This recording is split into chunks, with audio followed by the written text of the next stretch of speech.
Hey guys, tonight we're not sailing with pirates. No creaking ships, no suspicious parrots giving you side eye, no sunburnt deckhands yelling at seagulls because they started it. Instead, we're wandering into a very different kind of chaos. A quieter chaos, an electrified chaos, a chaos full of sparks, whirring machines, glowing bulbs, outrageous mustaches, and the most dramatic rivalry science has ever produced. Tonight, we're drifting into the world of two men who fought not with swords, not with cannons shaped like swords, but with ideas. Ideas big enough to power cities. Ideas powerful enough to change nights into days. Ideas dangerous enough to electrocute. Well, we'll get into that later, because tonight we're stepping into the war of currents. This strange, sleep-friendly saga of how two geniuses battle to power the modern world. On one side, Thomas Edison, the relentless inventor with the energy of a caffeinated crow, a man who slept approximately never, patented everything he could touch, and genuinely believed he could outwork the universe.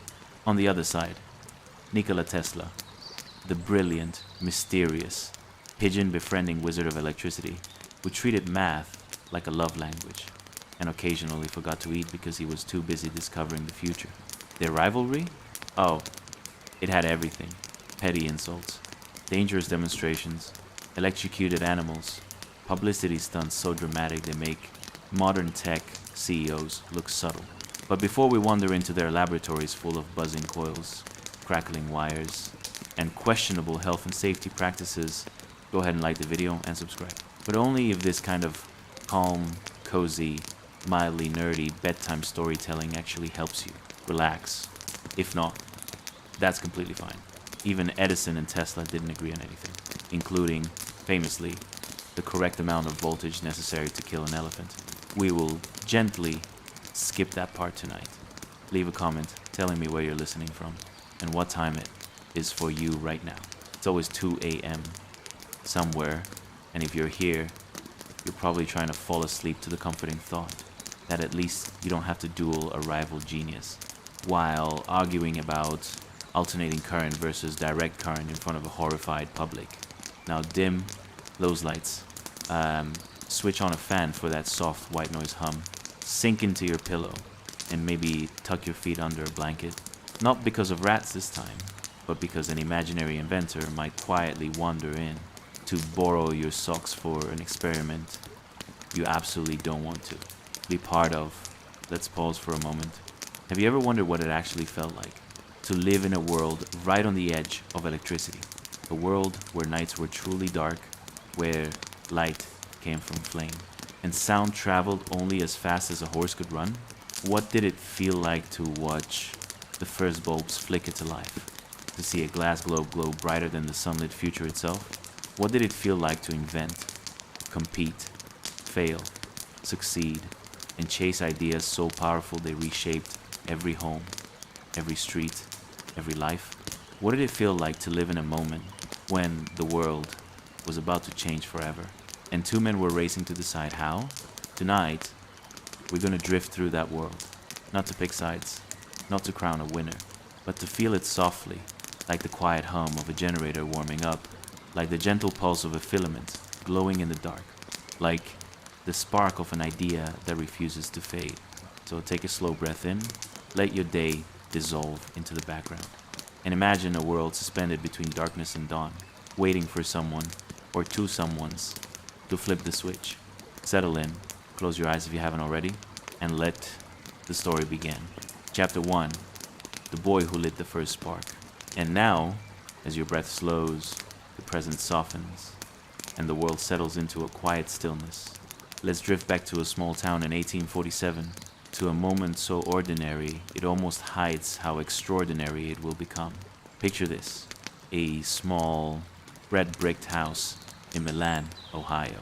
Its walls are weather-worn, its chimney leans just slightly, and its windows glow with the soft amber of a single oil lamp, the kind of light that flickers as if it, too, is trying to stay awake. Inside, the air smells faintly of dust, ink, and old paper. Not much happens in this house. Not much at all. But in one corner, tucked between a narrow window and a wooden cabinet filled with mismatched mugs and keepsakes, sits a boy, a very curious boy. His name is Alva, though the world will someday know him by another, more commanding name. But right now, he is simply a child with big eyes, untidy hair, and a mind that refuses to sit still. Stacks of books tower around him. Geography, chemistry, novels, histories, mechanical manuals, some borrowed, some bought, some rescued from places books were not meant to survive. They surround him like a fortress, or perhaps like a laboratory waiting to be built. His brow is furrowed in fierce concentration. His lips twitch as he silently sounds out words or solves ideas that have no right to be understood by someone so young. Each page he turns makes a soft whisper, the whisper of a spark, forming, outside. The wind brushes lightly against the brick walls, carrying with it the quiet of a winter night in a town where nothing much ever changes. Horses clop down a distant road. A dog barks once, maybe twice. A lantern flickers on a neighbor's porch. But inside this room, something is shifting. You can almost feel it. A small tremor in the air, like history leaning forward, curious about what this boy might figure out next. Alva finishes a paragraph. He pauses. His eyes drift upward as if he's watching an invisible mechanism turn inside his own mind. Then, as though struck by lightning, he grabs a scrap of paper and begins scribbling on it with furious intensity, as if the idea might escape if he doesn't tackle it right now. He is not learning for school, not preparing for exams, not doing anything anyone told him to do. He is teaching himself because his curiosity is hungrier than his stomach and his imagination brighter than the lamp at his elbow. His mother passes by the doorway, a soft smile tracing her lips. She doesn't interrupt. She never does. She understands that whatever her son is building in his mind is delicate, important, alive. In the corner, an old clock ticks, each second tapping the silence like a gentle reminder that time is moving, and Alva is moving faster. He reads until the lamp gutter flames. He reads until his eyes grow hot and tired. He reads until every word is a star, every sentence a constellation, every idea a universe waiting to be explored. And all the while, the world outside remains blissfully unaware that this small house, this small lamp, this small boy will someday reshape everything. Electricity, light, sound, motion, communication, possibility.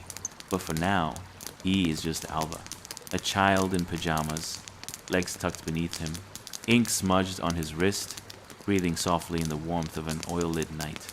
A boy at the beginning of a journey that will ignite the modern world, one curious spark at a time. So as you drift deeper into this quiet moment, feel the gentle glow of that oil lamp, the stillness of the house, and the quiet certainty that even the greatest revolutions often begin with a child, and a book, and a spark. Chapter 2, A Bookish Boy in Bricky Milan. Hey guys, tonight we embark on a journey stranger than a cat trying to swim and mildly more chaotic than your last family reunion. Welcome to the world of 1847, where our story unfolds in a little red-bricked house in Milan, Ohio. Imagine being transported back to a time when the only apps available were for growing potatoes and possibly a type of influenza. You know, back when your biggest hassle was not whether to swipe right or left, but deciding whether the pig you were about to eat should come from the back barn or the front. Barn, and truth be told, they both smelled suspiciously similar. Now, before we proceed, don't forget to like, subscribe, and comment, but only if you actually enjoy this auditory trip down history's memory lane. Otherwise, just save your keystrokes for a how to cook instant oatmeal tutorial. So go ahead, dim the lights, put on a fan, or a medieval fan, which is essentially just a slow swoosh of your hand because, well, technology, and settle in. Have you ever wondered what it would be like to teach yourself about the world without Google? Or how on earth did these folks manage to find their socks when the sock drawer was yet to be invented? Or why riding a horse barefoot seemed like a good idea? Gosh, I don't know. And that's just skimming the surface of what our young friend Alva is about to tackle. Congratulations. You've just woken up in 847. And before you panic about the lack of Wi-Fi, let's take a peek inside Alva's world. Picture this: a curious young lad named Alva, staring intensely at the pages of a book as if they might sprout legs and run away. His small room is cluttered with stacks of books, each one a different shade of brown, possibly varying shades of dust too. It's like a mini library with ambitions of becoming a full-blown university, but mostly failing on the steep tuition fees. The sunlight creeps in through a window so small it might qualify for a hole-in-the-wall contest, illuminating slightly the chaotic wonderland of his mind. His brow is furrowed in concentration. Think of a puppy trying to figure out why the reflection of its tail keeps escaping. In this moment, Alva was a scholar, a philosopher, and arguably a heavyweight champion in the realm of desk clutter. The smell? Perhaps a delightful mix of aged paper and sad lunch leftovers from 3 days ago, because even geniuses have to make do with semi-fresh sandwiches. Alva is on a mission, bouncing back and forth between science and history like a toddler at a candy store. His mind races with visions of inventing something groundbreaking, like the modern toilet or that epic hot dog toaster that nobody asked for but everyone secretly wants. But alas, the only technology at his disposal is the time-honored technique of sticking a spoon in a cup of water and hoping for it to boil, literally watching water boil, which ironically translates to the same excitement level of watching paint dry. And while he struggles to reconcile the mysteries of human flight with the fact that he's just learned how to keep a bird in a cage without it committing an avian escape, a thought flickers into his mind. Is that a book on equine hygiene? That's right, you heard it. He stumbles upon a tome discussing how often horses should get baths. Spoiler alert, it's more than twice a year. So if you were planning on using the "they'll just roll in the dirt anyway" excuse, you'll need to rethink your excuses around the barn. Let's take a moment to delve into Alva's mind more thoroughly as he reads on. Is he forever destined to a life of solitude because he's ridiculously engrossed in the ins and outs of finding the balance between a horse's grooming regiment and arguably more pressing matters, like why the neighbor always seems to have the best cookies at the bake sale? The life-altering dilemmas that haunt a young boy in 1847. The sound of a chicken clucking outside breaks his train of thought, momentarily transporting him from his lofty inventions back to reality after all. Even aspiring inventors need to acknowledge the battle to fight off the breakfast chaos that's unfurling outside. You hear that? It's the unmistakable soundtrack of the most rural of symphonies. Chickens squawking their morning demands, a distant cow mooing like it's auditioning for a role in a farm opera, and the ever-present soundtrack of the neighbor's dog barking like it's part of an all-night DJ session, only without the actual music. Amidst this chaos, Alva contemplates the wonder of a contraption that could transcribe thoughts. What if it could print them straight to my mother's ear? He muses. Because surely, if there's a universal solution to solving familial distress, it's to yell into a device until it magically turns grievances into gold. But alas, any notion of social media or instant communication hasn't quite made it over the weekly supply cart, and as a result, the only feeds he gets are occasionally getting pecked by the chickens when he ventures too close, causing him to leap back in surprise, flailing like a cartoon character with too much caffeine. So here you have it, Alva, the would-be inventor, buried in historical texts and philosophical notions, trying to balance goat milk with great ideas and just a hint of chicken feathers. One can only wonder how this young boy's quest for knowledge and exploration will shape the story of modern civilization. You might think his journey of self-discovery is taking place at a leisurely pace, but in fact, it's more like a snail ascending a mountain of laundry. Don't fret, the adventure is just beginning, and with each turn of the page, you can sense the waves of history starting to crash, and you can bet it's going to be mildly interesting. Stay tuned, my sleep-seeking companions. Chapter 3, The Young Alchemist's Laboratory on Wheels.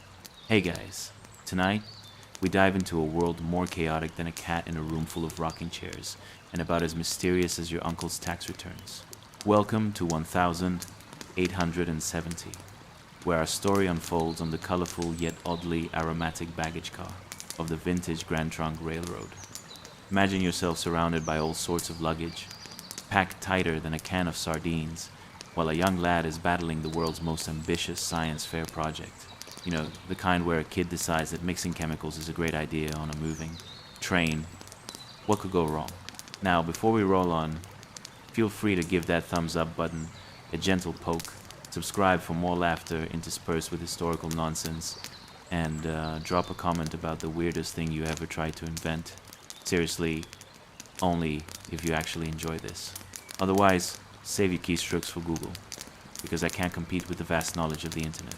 So dim those lights, put on your cozy slippers, or if you're fancy, your medieval hand-knit socks, and settle in. Ever wondered what it feels like to carry the weight of your dreams, while balancing the chaos of a train that's probably not covered by insurance? Or how about imagining your parents discovering your questionable concoctions during a dinner party? Ever thought about how you might explain that stinky cloud of smoke wafting through the kitchen that suspiciously resembles last week's mystery casserole? Congratulations. You've just woken up on a vintage baggage car in 1870, where our protagonist, a 12-year-old Thomas Edison, who we shall fondly nickname Tommy because it's cuter, finds himself knee-deep in a makeshift chemical lab. It's like breaking into a fridge filled with leftover casserole. This is a whole new level of potential disaster. Picture this. You're surrounded by cardboard boxes that smell like they were packed with cheese-flavored snacks a century too early, and let's not forget the half-dozen other scents, doing their best to compete. Unwashed clothes, splintery wood, and perhaps a dash of despair. The whir of the train's wheels creates a rhythm equally as chaotic as a toddler on sugar while you peer over at Tommy, who seems unfazed by the stares of a weary railway worker, masterfully perched upon an old wooden crate. Tommy resembles a pint-sized scientist in progress, his wild, unkempt hair framing an expression of sheer concentration as he tries to reverse engineer the universe with whatever questionable chemicals he managed to scavenge.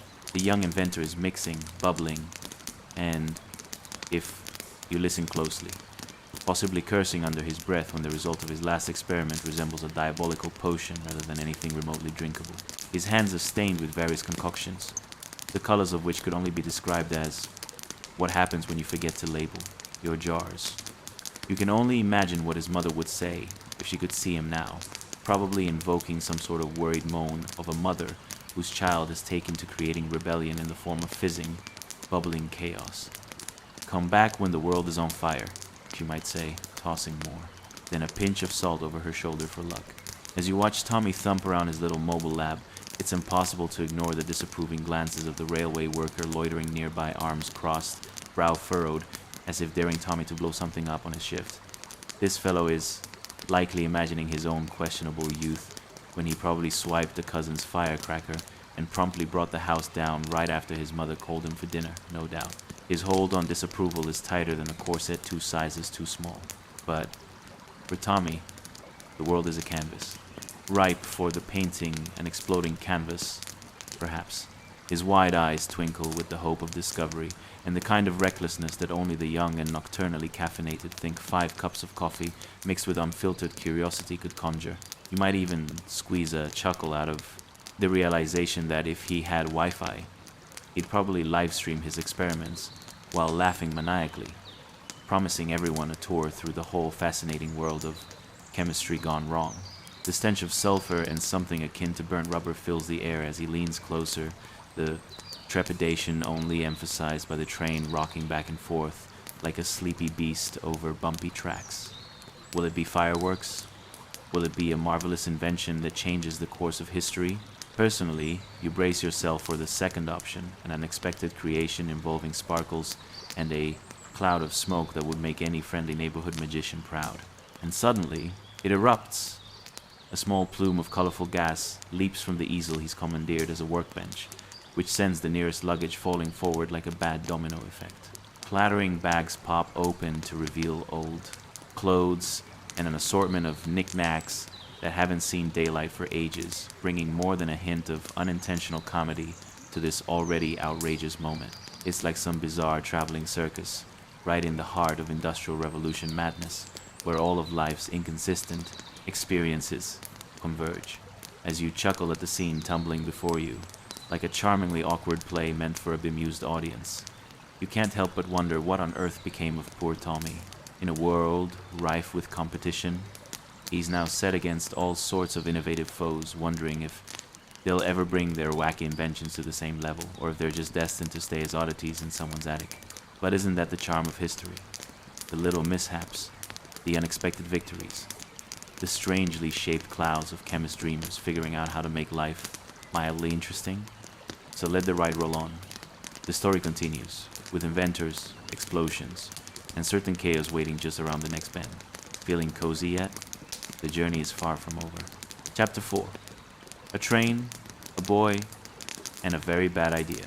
Hey guys, tonight we reach a pinnacle of drama thicker than your aunt's gravy on Thanksgiving. And I mean the kind of drama even Shakespeare would raise an eyebrow at. Picture this. A runaway train barreling down the tracks, faster than a cat, escaping a cucumber. And our hero, the teenage dynamo known as Thomas Edison, or as we like to call him, Tommy, has a decision to make.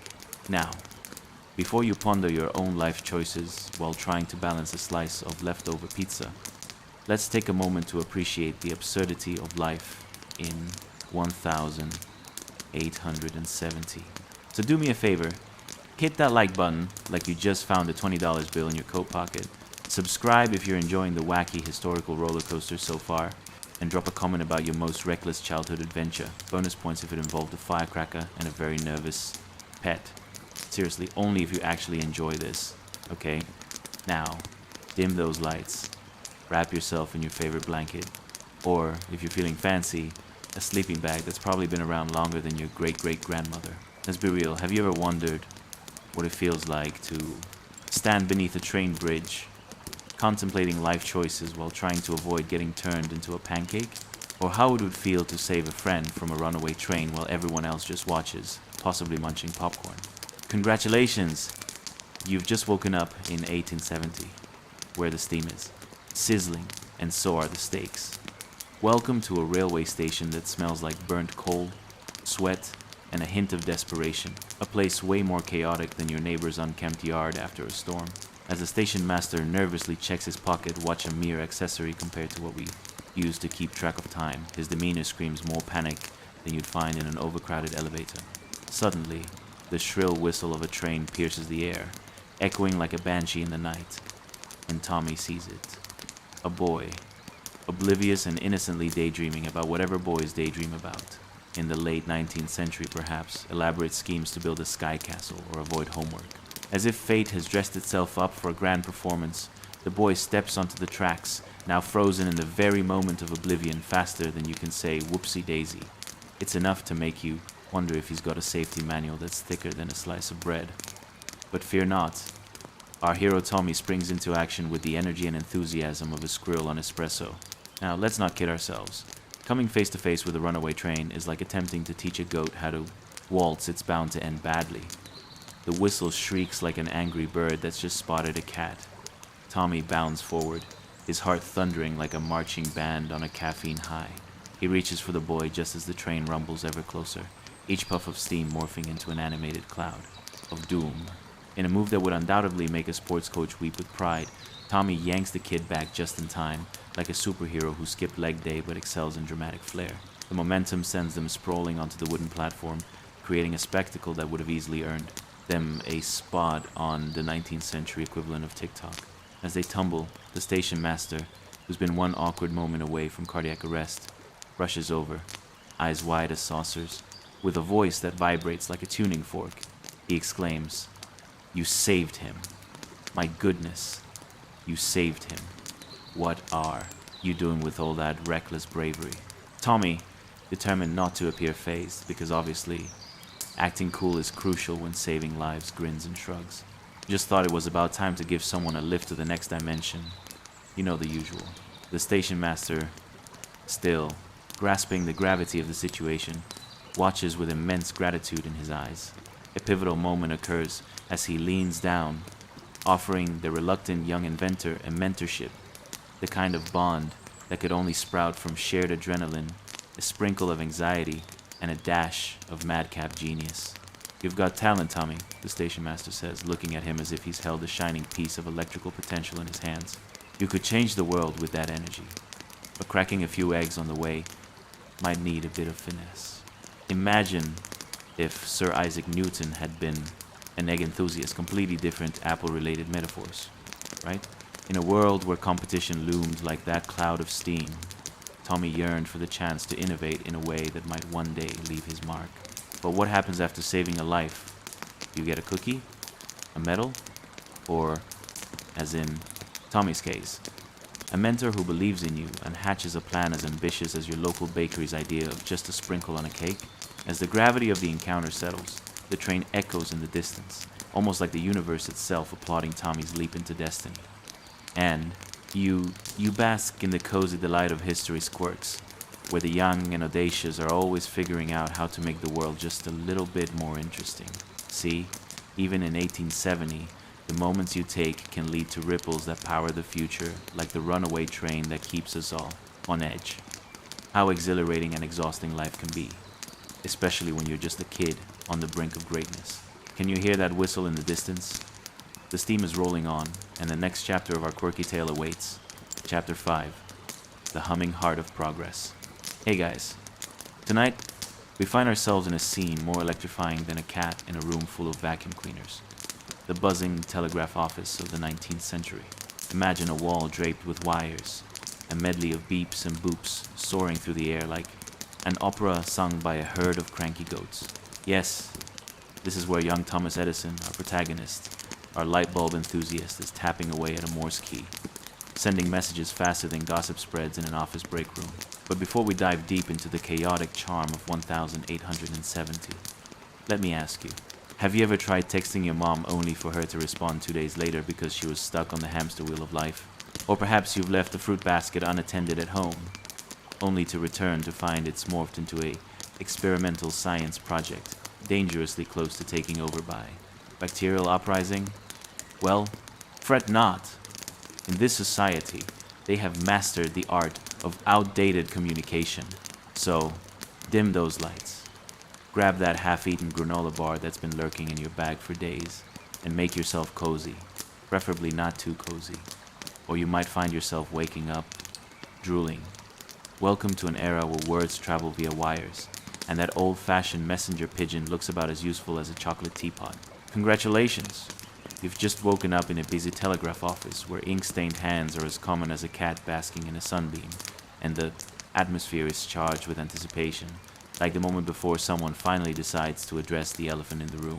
Or in this case, the elephant is literally a telegram full of urgent news, probably about some poor fellow desperately trying to order a new washing machine that wouldn't exist for another 100 years.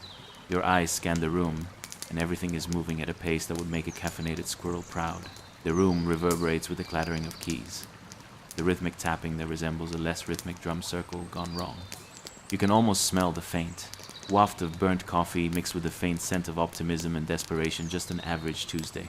Now, picture Edison with his fingers flying over the keys, communicating urgency like a man who just lost the last slice of pizza at a party.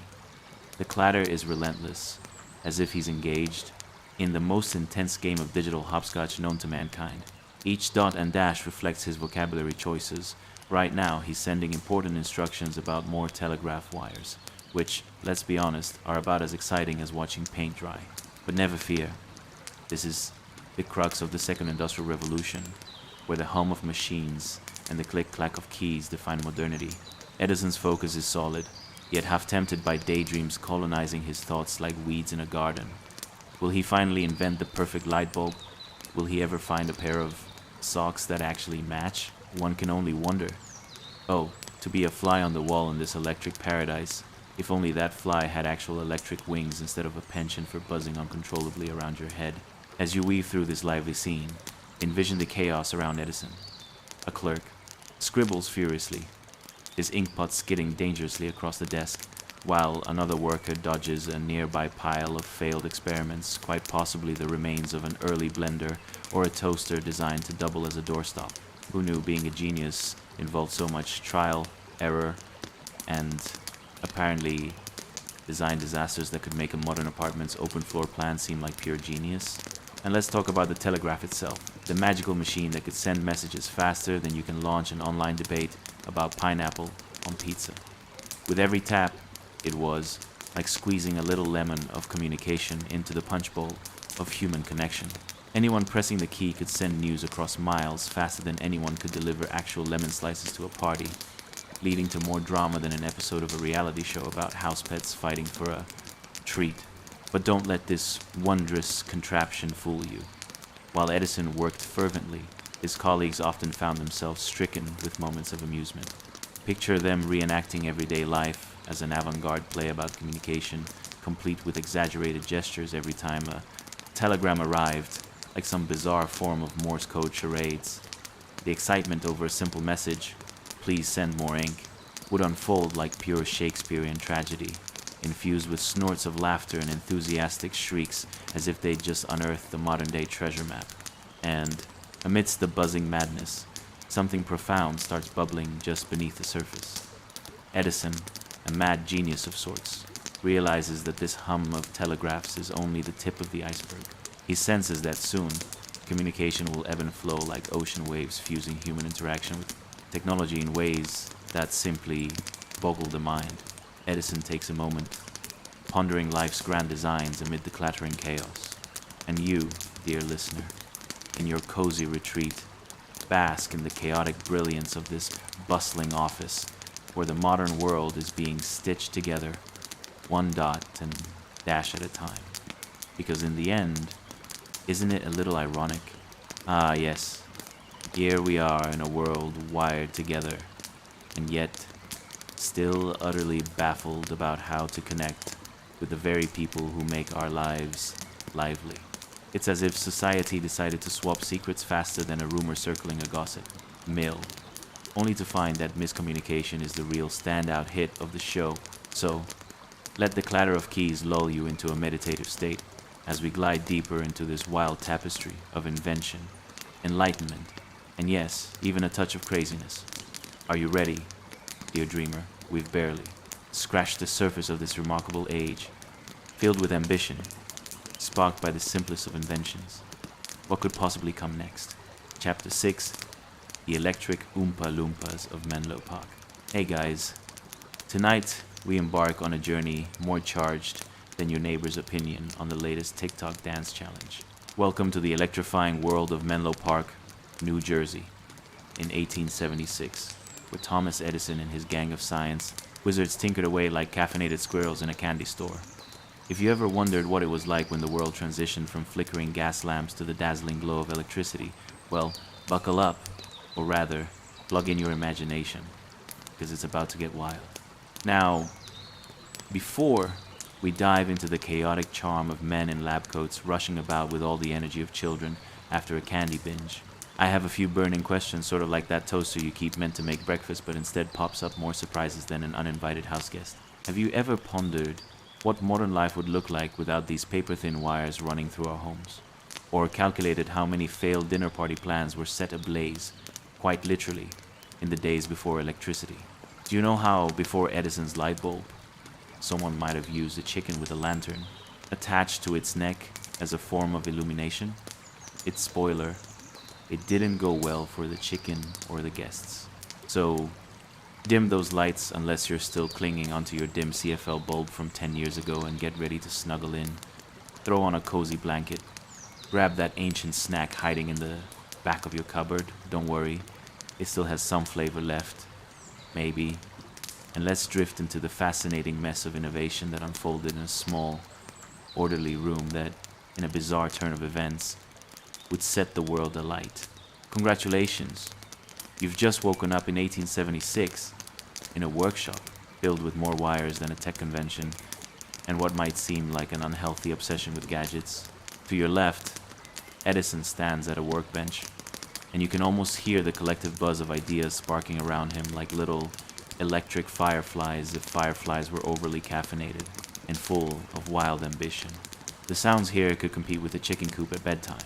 There's the rhythmic clatter of tools meeting wood, the occasional rail-thin scream from a test subject, often a toaster who had lost all hope, and the hum of excitement hanging thick in the air, more palpable than a fresh pot of coffee.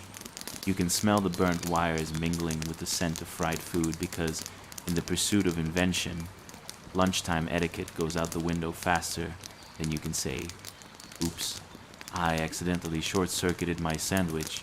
Edison, with his half-manic grin, is surrounded by his team, a curious band of eager disciples ready to do battle against the forces of darkness. Each one is hunched over a workbench, their eyes shining with the kind of ridiculous optimism only a person elbow-deep in fascinating failures can muster.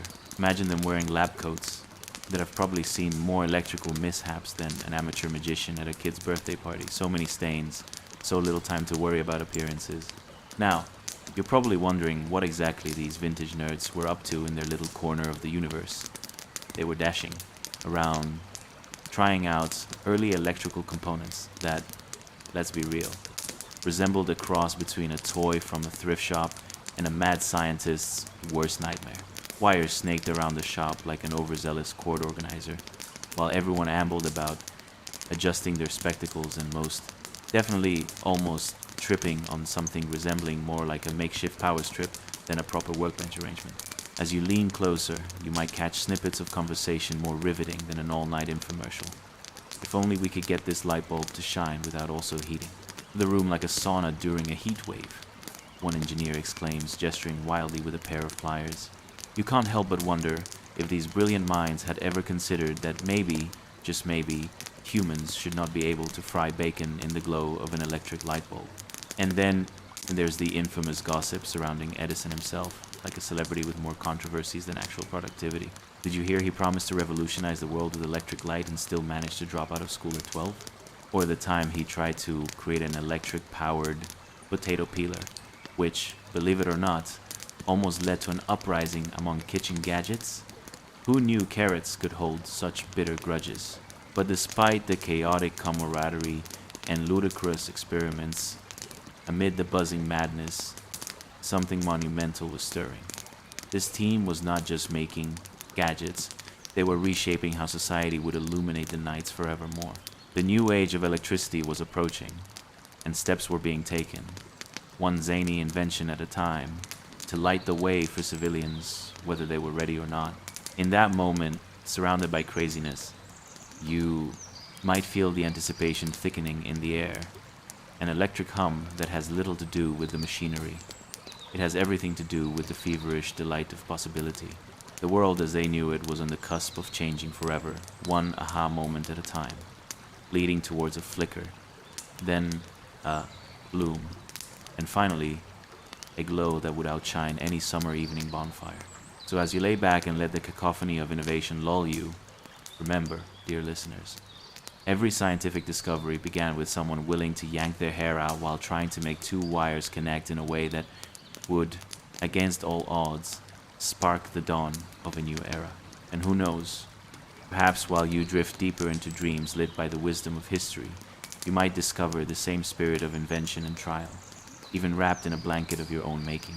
After all, in the end, it's about the spark of potential that ignites like every light bulb nestled in the glorious history of what was, what is, and what could be.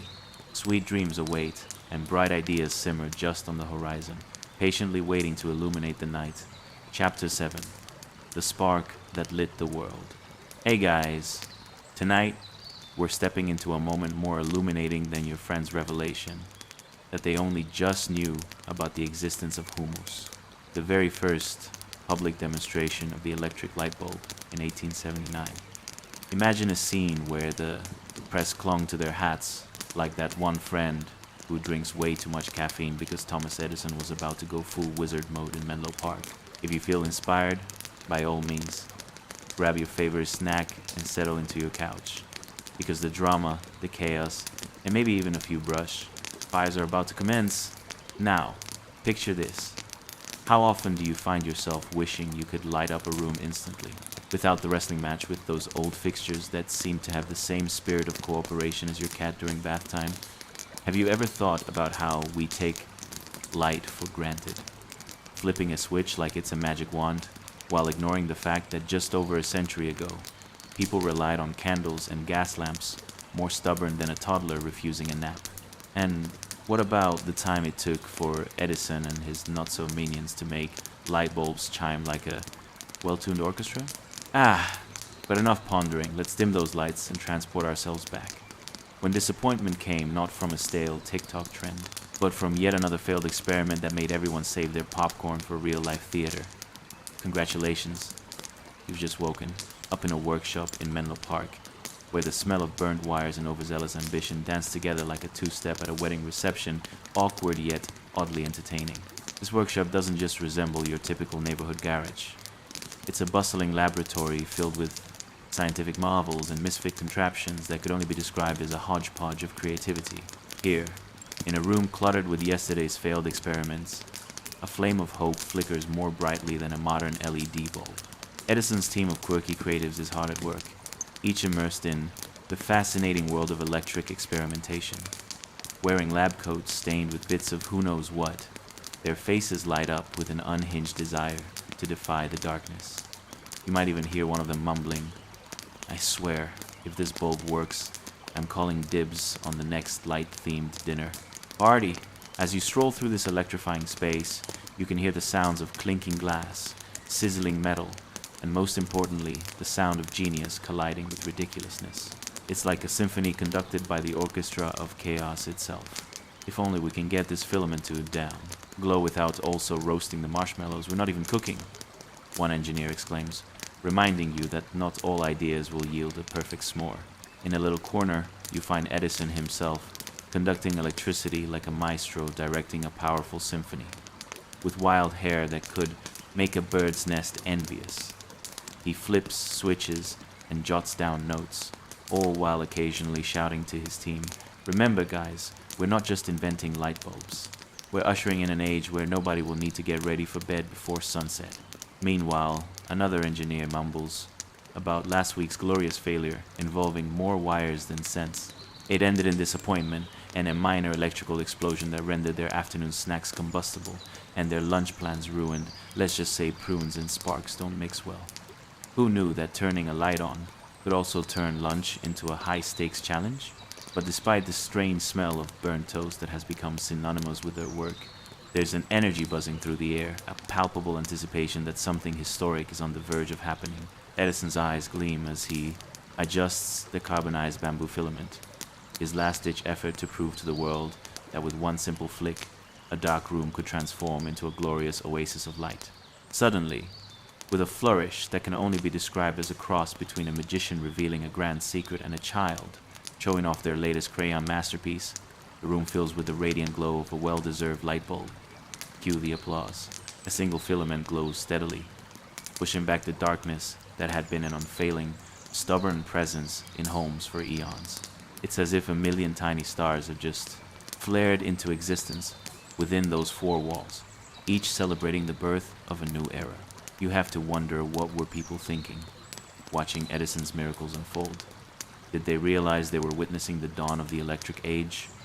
Or were they more preoccupied with how they might never have to wrestle with zesty, stinky kerosene lamps again? The joy of progress, steeped in disbelief, might have haunted them long after the demonstration ended, as they excitedly rushed home to tell their families that the dark days of gas lamps and too frequent chimney sweeps might soon be over. And just like that, history was made with the flick of a switch, a single bulb igniting dreams, ingenuity, and a brush with brilliance that would light the way for generations to come.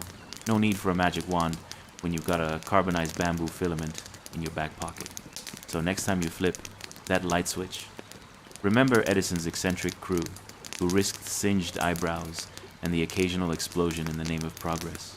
Because when it comes to illuminating the world, they were most definitely worth every shocking moment. Sweet dreams, dear friends, as you nap under your electric, bulbs merrily oblivious to the shadows of the past. Chapter 8. Light it up, baby.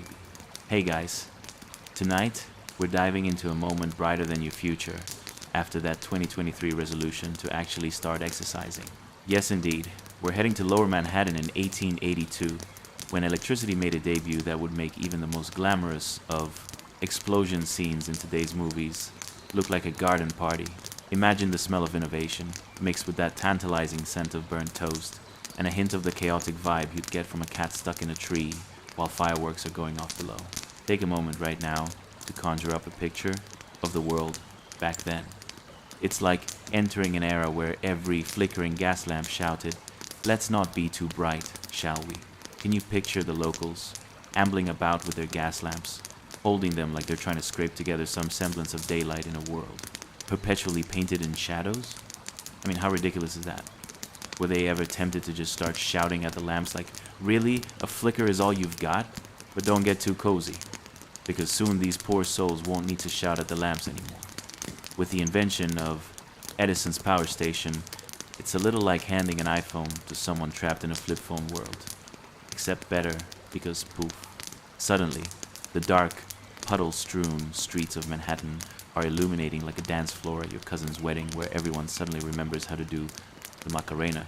Picture this now, as you take a deep breath and slowly close your eyes. You've just woken up in 1882, right smack dab in the middle of the hustle and bustle of Manhattan. Your senses are assaulted by an extraordinary mix of aromas. Fresh baked bread wafting from a nearby bakery, horse manure from the street, genuine gourmet aroma.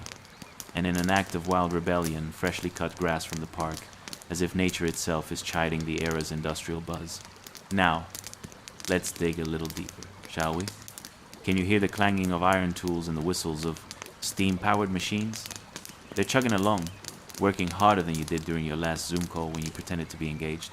And if the energy in the air weren't enough, picture yourself dodging excited pedestrians clamoring about as if they had just downed a triple shot espresso at their local cafe.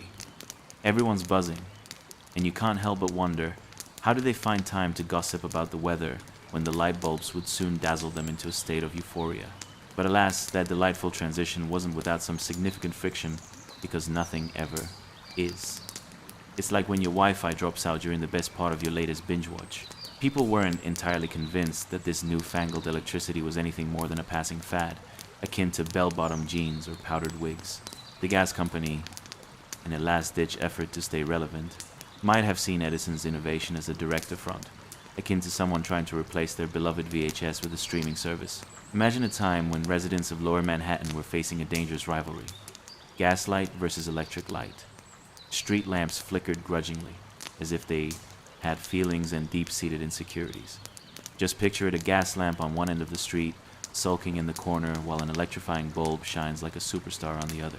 It must have been like watching a game of chess between two grumpy neighbors, one determined to throw shade while the other declared it was time to illuminate the world. I can't let you outshine me, the gas lamp seems to mutter as it sputters and flickers with jealousy. Now, enter Edison's first commercial power station, a hotbed of creativity and electric potential. Can you feel the anticipation buzzing in the air as Edison and his eccentric team get ready to flip the switch? It's almost palpable, like the scent of burnt popcorn when a movie is about to start, but no one would dare admit it. Cranky gas lamps probably held their breath, murmuring conspiracies about their glowing counterparts. It's amazing how drama unfolds when ambivalence over light fixtures turns into an intense power struggle. As Edison's commercial power station hums into operation, watch how the streets transform. The newfound electric light doesn't just illuminate, it transforms the cityscape into a fantastical playground of options. People stroll around with wide eyes and bright smiles, feeling as though they've escaped their drab everyday lives and hopped onto a rainbow-colored unicorn. It's like going from wearing a potato sack to donning velvet robes adorned with extravagant jewels, an upgrade of monumental proportions. Can you hear the laughter bubbling up as children chase each other in glowing streets, unshackled by the fears of what lurked in the shadows? For these residents of 1882, the darkness dissipates like a bad dream upon waking. It's nothing short of electric euphoria, a festival of light amongst the dreary remnants of gas lamps that stubbornly flicker like an old TV desperately trying to tune into the right channel. And as the sun sets, the city glows anew, a dazzling testament to ambition, innovation, and possibly the world's longest collective sigh of relief. Turning the lights on was not something most folks ever imagined yet. There they were, standing beneath a cascade of illumination, half convinced they'd stepped into an electrifying dream. So, dear dreamer, as you drift into a restful sleep, let the glow of Edison's first power station light your dreams tonight. Much better than wrangling flickering gas lamps, wouldn't you say? Sweet dreams await, built atop layers of societal transformation, electrifying moments, and those sweet, warm bulbs that are so warmly replacing the gaslights of yesteryear. Chapter 9, When Sound Met Wonder. Hey guys, welcome back to the whimsical world of history, where every fascinating footnote is just waiting to turn into a rip-roaring sleep tale. Tonight, we're diving deeper than your high school history notes into the busy streets of 1870 as we uncover a story more astonishing than your neighbor's questionable dance moves during holiday parties. Yes, we're taking a stroll past the cobbled pathways of yesteryear to a moment when the world heard sound for the very first time, not live, mind you, but on repeat, like that one catchy pop song you just can't shake off. Can you imagine a time when people were so bewildered by a gadget that they wondered if it was powered by actual enchantment? I mean, are we talking about a world where folk whispered about magic like it was the local gossip? What if, instead of enjoying Netflix, you had to applaud the invention of the phonograph as if it were a Harry Potter spell gone wild? You might be thinking, wow, this is great, but what does this have to do with my daily life beyond my obsession with last-minute online shopping? Just you wait. Have you ever opened a can of soup and heard that glorious pop? Or cranked up your vinyl record, only to hear your favorite tune crackling to life? We're already on the verge of a delightfully delicious comparison here. Now, imagine if that little pop was actually a proclamation of progress that turned people's heads and dropped their jaws at the same time. You're about to cozy up on a couch surrounded by stunned crowds who can't quite believe their ears. So grab your pillow, dim the lights, and let's teleport ourselves back to a time when sound invented itself. Congratulations. You've just woken up in 1877, and the air around you is thick with excitement, and, let's be honest, a fair bit of skepticism. You're standing among a spirited crowd, and they're not merely discussing the weather or why the bread hasn't risen in days. No, sir. Today, they are gathered around an object that looks like a mishmash of a top hat and a coffee grinder. And guess what? It's cranking out recorded sound. You might say it's the precursor to every "this is your captain speaking" message you've ever endured. As the crank turns, it whirs to life. Think of it like the world's first karaoke machine, except it only knows the song "Twinkle, Twinkle, Little Star." The crowd gasps, a rumble of intrigue rippling through them, like the latest meme going viral. You can smell a mix of sweat, wonder, and exactly too many onions from the nearby vendors selling questionable hot dogs. Now, here's the kicker. The phonograph isn't just a novelty, it's a harbinger of sound's future, like a food truck promising to change your life one taco at a time. The folks around you can barely comprehend what's happening. Is that voice from the heavens? Someone gasps. No, Martha, it's just a talking machine. Another responds, half enamored and half convinced a mischievous gnome is lurking nearby. And there's the point. Can you just picture these Victorian-era folks in their dapper straw hats and equally absurd waistcoats, clutching onto their steaming cups while trying to rationalize the concept of recorded sound? It's like someone told them that their parakeets could start scheduling appointments, and they're all too baffled to roll with it. Do you believe in magic? Asks a lady in a frilly dress, as another gentleman counters, I believe in better explanations than magic. Soon, the venue becomes a laugh-a-minute spectacle, where theories run rampant. This mischievous machine, cranking out old-timey tunes, could easily be seen as the devil's work, or a sideshow that could give a circus tent some serious competition. Just imagine the chatter.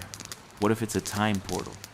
Are we summoning the great composers, or merely inviting a symphony of destiny? Over a chorus of laughter as people try to mic check a machine with no mic. Let's take a moment to step back and reflect on this insanity. Think about how you might feel if you stumbled upon something that sounds eerily similar to your favorite track but with a dusty old twist. It's like discovering your favorite childhood cartoon character was actually based on a potato. Such discoveries leave you scratching your head and questioning everything you thought you knew about art, life, and deli sandwiches. But remember, it's 1877. And the phonograph isn't just revolutionizing entertainment, it's creating social chaos. Suddenly, everyone believes they have the right to critique music like there's some avant-garde judges at a dance-off. Dreadful. Where is the jazz? Someone sneers, unaware that jazz is still decades away. Forget the sounds. We must demand the volume. Cries a man, clutching a pocket watch like a life preserver in this overwhelming auditory sea. As murmurs of admiration blend with guffaws of mockery, the crowd starts to disperse, but not before grumbling about how this charming new device can't make breakfast or even do their laundry. It's like the ultimate intelligent assistant that forgot how to handle the cake while still managing to turn the entire world upside down. As twilight descends upon the gathering, you can bet that the wonders of sound will echo far beyond this peculiar, crank-driven contraption. So, dear dreamer, as you drift into a peaceful slumber, let the mesmerizing hum of this historical moment cradle you tonight. Revel in the absurdities of sound and invention while your mind unwinds from the chaos of the day. There's a world of whimsical wonders waiting just around your dreams, hopefully without the overwhelming scent of onions. And with that, I'll bid you good night. May your dreams be filled with magnificent musings, sounds of laughter, and a bit of delightful confusion, just like that quirky crowd was in 1877, Chapter 10, The Great Hodgepodge of Invention. Hey guys! Welcome back to the wild and wonderful land of history, where every dusty artifact tells a tale, and every timeline is packed tighter than your favorite childhood arcade game cabinet. Tonight, we're tuning in to the late 1880 seconds, a time when people thought it was all fun and games until they discovered electricity. Then it was mostly just about figuring out how not to fry a finger in the process. Yes, dear listener, it's an era bustling with invention, ideas swirling like a mix of novelty, popcorn, and the scent of overcooked cabbage. Imagine walking through a workshop filled with the buzzing excitement of energy, where inventors are less like the elegant thinkers you see in films and more like caffeinated squirrels fumbling with tools. You might even have a heartwarming glimpse of a mustachioed gentleman contemplating a tiny contraption, thinking it might just be the next big thing, like that time your neighbor thought brewing kombucha in their kitchen was a good idea. Spoiler, it wasn't. But I digress. As you settle down, I encourage you to dim the lights, pull up a blanket, and prepare for a journey into a workshop where the air is thick with invention, laughter, and probably a fair amount of machine grease. What if I told you that, in just a heartbeat, you'd find yourself surrounded by a cast of characters trying to revolutionize entertainment one crank at a time? Ever wondered how on earth people survived without binge-watching their favorite shows? Or contemplated how they lived without smart devices constantly reminding them to stay hydrated? Well, fasten your imaginary seatbelt. It's going to be a comical ride. Congratulations, you've just woken up in a workshop in 1888, surrounded by the hum of hope and the whir of invention. You're standing shoulder to shoulder with a ragtag team of inventors, each of them more ambitious than a squirrel after a nut truck, determined to unveil their latest and possibly most absurd creation, the kinetoscope. It's basically a glorified peephole for moving pictures, designed to uplift humanity while simultaneously confusing the heck out of half of it. Think of it as the first version of a video game console, minus the sleek design and more like that weird cousin who insists on showing you their PowerPoint on why pineapple belongs. On pizza, in this dimly lit room filled with the aroma of burnt toast and the crisp scent of possibility, the team resembles a band of eccentric wizards. Their tools are cobbled together from bits of metal, old gears, and perhaps a sprinkle of luck, the sort of concoction that makes you question whether this venture is an experiment in creativity or a recipe for disaster. They holler and laugh, providing the sort of energy that would make even a double shot of espresso seem sluggish by comparison. As you watch, the kinetoscope takes shape, a curious machine teetering on the edge of genius, or madness, depending on your perspective. You see a crank, reminiscent of that sketchy vending machine in the break room that only sometimes dispenses candy, and a small glass peephole, where film reels will soon dance to life, presenting moving images, like some medieval magic trick gone, slightly skewed. Can you hear the excitement in the air? It's as if every inventor in the room is waiting for their peanut butter and jelly moment, desperate to see if their unlikely concoction will change the world or merely leave them with a sticky mess. As the first demonstration approaches, the atmosphere thickens like when your dog has just knocked over a vase and you're bracing for the wrath of your significant other. Flashes of anticipation pulse through the crew as they scramble to ensure everything works smoothly. No pressure or anything, right? This apparatus has the potential to launch humanity into the future, or at least to entertain a few curious onlookers. And voila, with a flick of the wrist, the crank begins its delightful labor, unveiling a dazzling array of moving images that seem too absurd to exist. People dancing, chickens waddling, and someone's unfortunate decision to juggle flaming torches. The room erupts into laughter, gasps, and that delightful sound of disbelief, a bit like your great uncle when he first saw what a microwave could do. The kinetoscope is just clever enough to leave folks wondering if a prankster is behind the curtain, pulling strings like an old-timey puppeteer. But wait, just when you think it can't get any quirkier, the crowd of inventors begins to argue passionately about what the next picture should be. Perhaps a comedic skit featuring an unfortunate cat jumping into a bucket, or maybe a riveting raccoon racing against a tortoise. The debates grow louder, reaching fever pitch as the room bubbles with the kind of uninhibited enthusiasm only found in quirky workshops fueled by dreams and perhaps a smidge too much coffee. And let's not forget the logistics. Picking the subjects, deciding on the moving scenes, if only they'd had the foresight to market this contraption with hashtags. Can you imagine? Cats and buckets. However, amid the jovial chaos, someone realizes they have no clue how to actually project it to more than one person at a time. Picture the disappointment, folks. It's like stirring up your entire social circle for an unveiling only to find out you're serving lukewarm soup instead of a gourmet feast. By now, the air is positively electric with creativity and the scent of perspiration, all mixed with the hint of disaster. The kinetoscope, a marvel of invention resembling a caffeinated squirrel on caffeine pills, promises to take its viewers on a delightful journey through the unexpected joys of life. And while the inventors scramble to perfect their tinkering, one thing becomes clear. You've just witnessed a moment in full. History where passion and absurdity intertwined to plant the seeds of modern entertainment, forever changing the way we experience life, laughter, and perhaps a few strange cats along the way. So as you drift off into a cozy slumber, let the inventive spirit of the late 1,880 seconds swirl around you like the ethereal scent of fresh popcorn at a movie theater. May your dreams be vibrant, filled with moving pictures, absurd competitions, and maybe even that mischievous raccoon going for gold. Good night, and sweet dreams. Chapter 11, a shocking start to the world.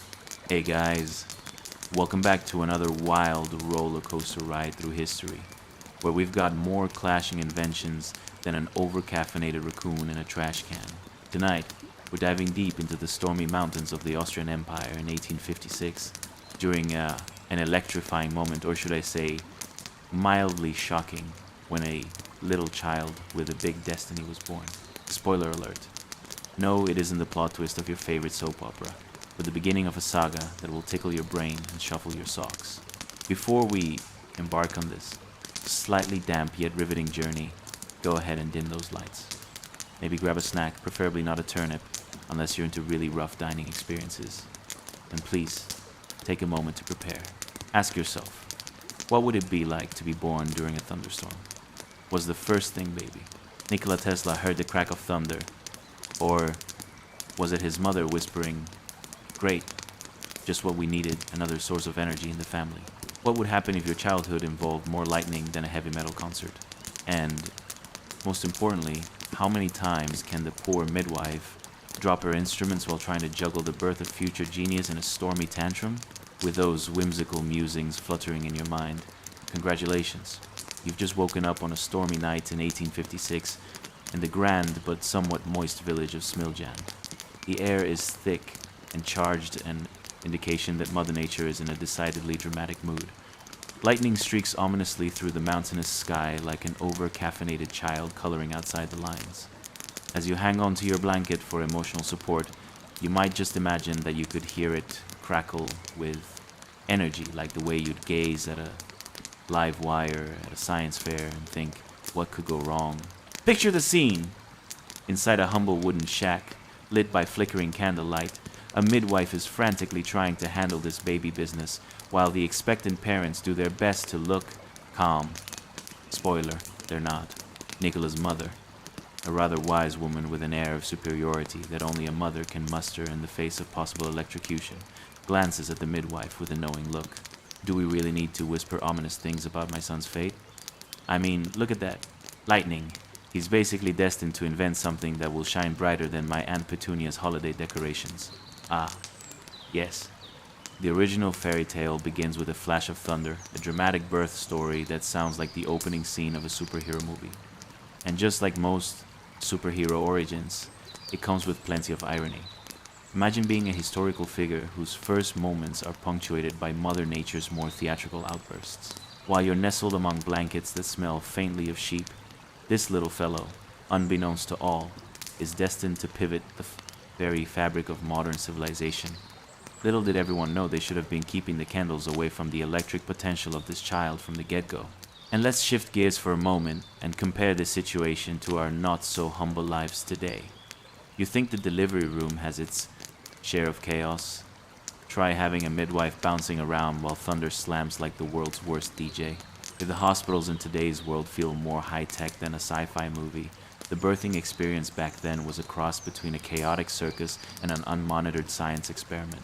These poor families had to improvise everything from light sources to baby swaddling techniques, just hoping that the newborn didn't accidentally invent wireless communication while still in the cradle.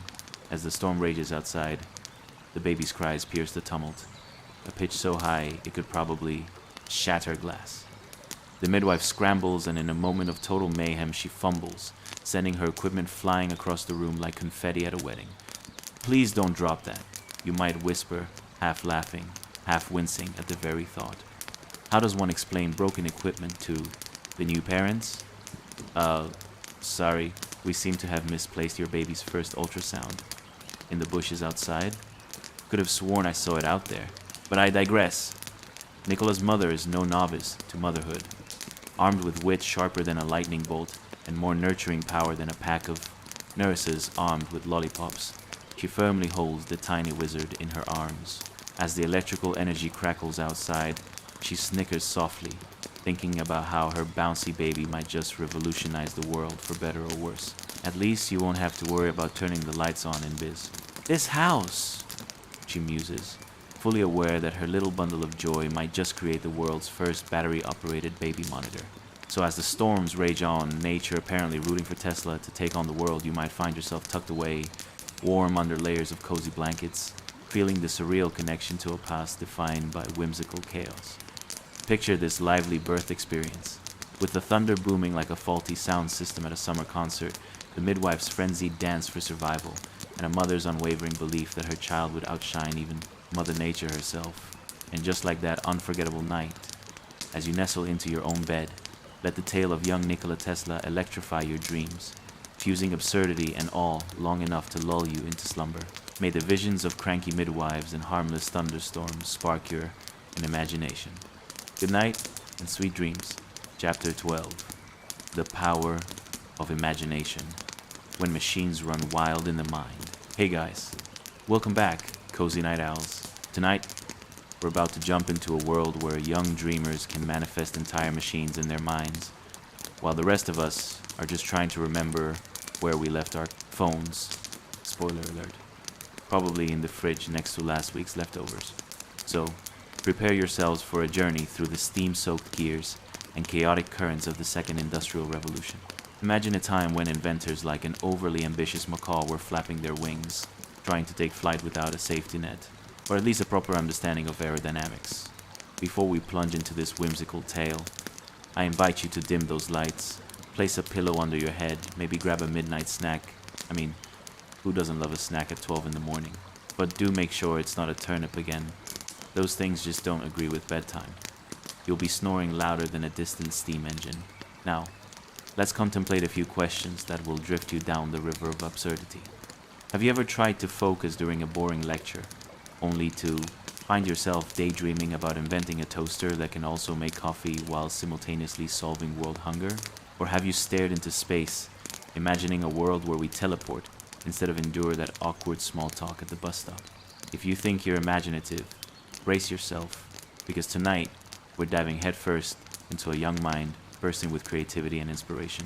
Congratulations, you've just woken up in 1870, a bustling classroom with wooden desks more creaky than your old sofa.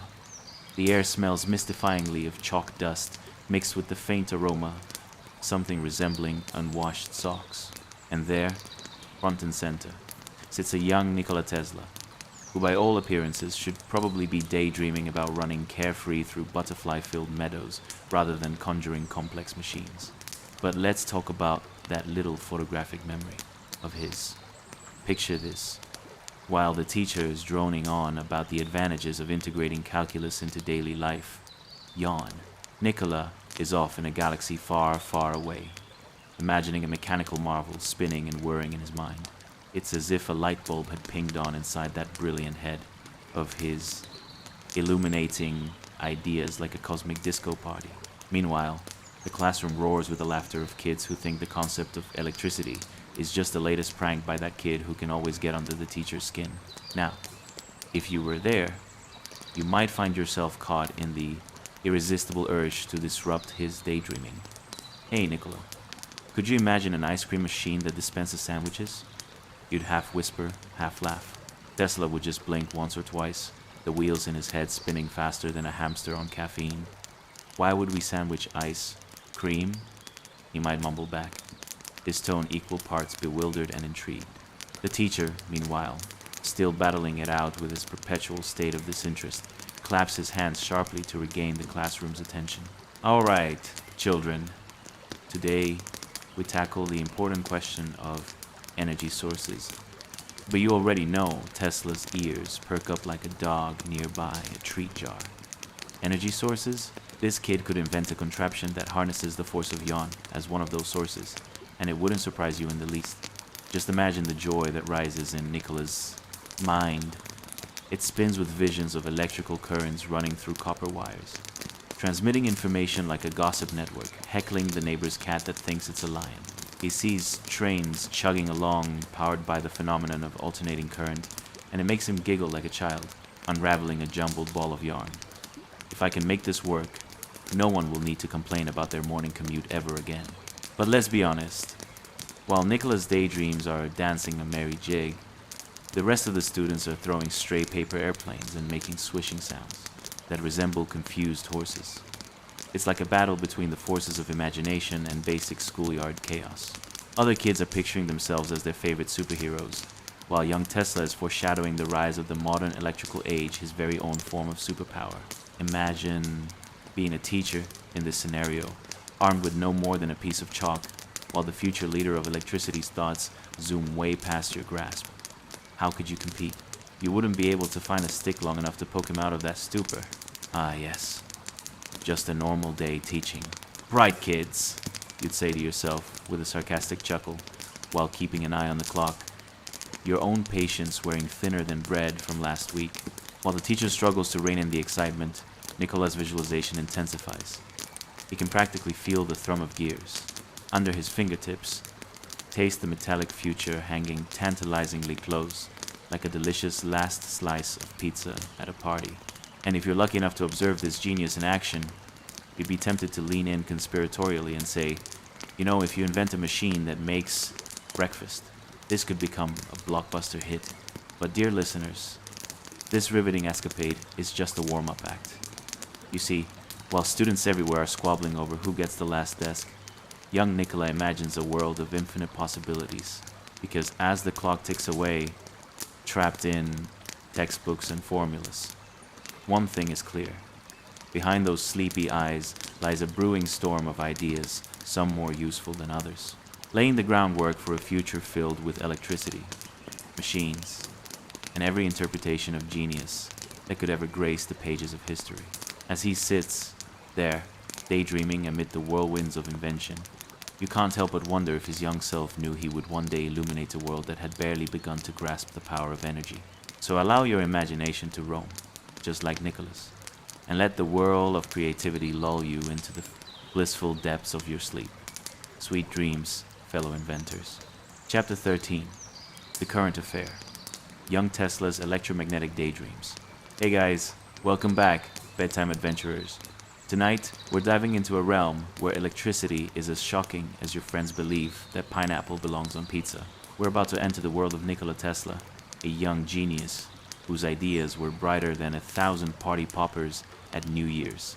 But before we drift off into this electrifying adventure, just a gentle reminder, as smooth as a freshly polished light bulb, don't forget to like, subscribe, and comment, but only if you genuinely enjoy this escapade, because we wouldn't want to pressure anyone into a relationship that's more one-sided than your last Tinder date, right? So dim those lights, possibly aim a fan toward your face, because nothing says I'm ready for sleep like a mild breeze that makes you feel as if you're in a sitcom scene set in an overly dramatic hurricane. And as you settle in, ponder these questions. Have you ever found yourself obsessed with an idea, plotting grand inventions while battling the overwhelming desire to take a nap? Ever wished you could somehow harness your cat's energy into a renewable power source? Because, let's be honest, they're practically miniature tyrants of the household. How about that time you accidentally zapped yourself trying to fix your toaster only to realize it was just broken? Congratulations! You've just woken up in Graz, Austria in the year 1870 a time, when the air was thick with chalk dust and the scent of hope mingled with, well, let's hope it's not that weird cafeteria broccoli smell wafting in from the back. The classroom feels more like a weathered ship caught in the stormy seas of youthful chaos. Desks creak like the bones of an old sailor, and the sunlight filters in through grimy windows, casting a holy glow that would make any Instagram filter blush in jealousy. Up front, you find a young Nikola Tesla sitting there, sketching diagrams of alternating current with the fervor of someone who just discovered a hidden stash of candy. His pencil dances across the page like a hyperactive bee at a flower convention, aimed firmly at one goal, revolutionizing the way we harness energy.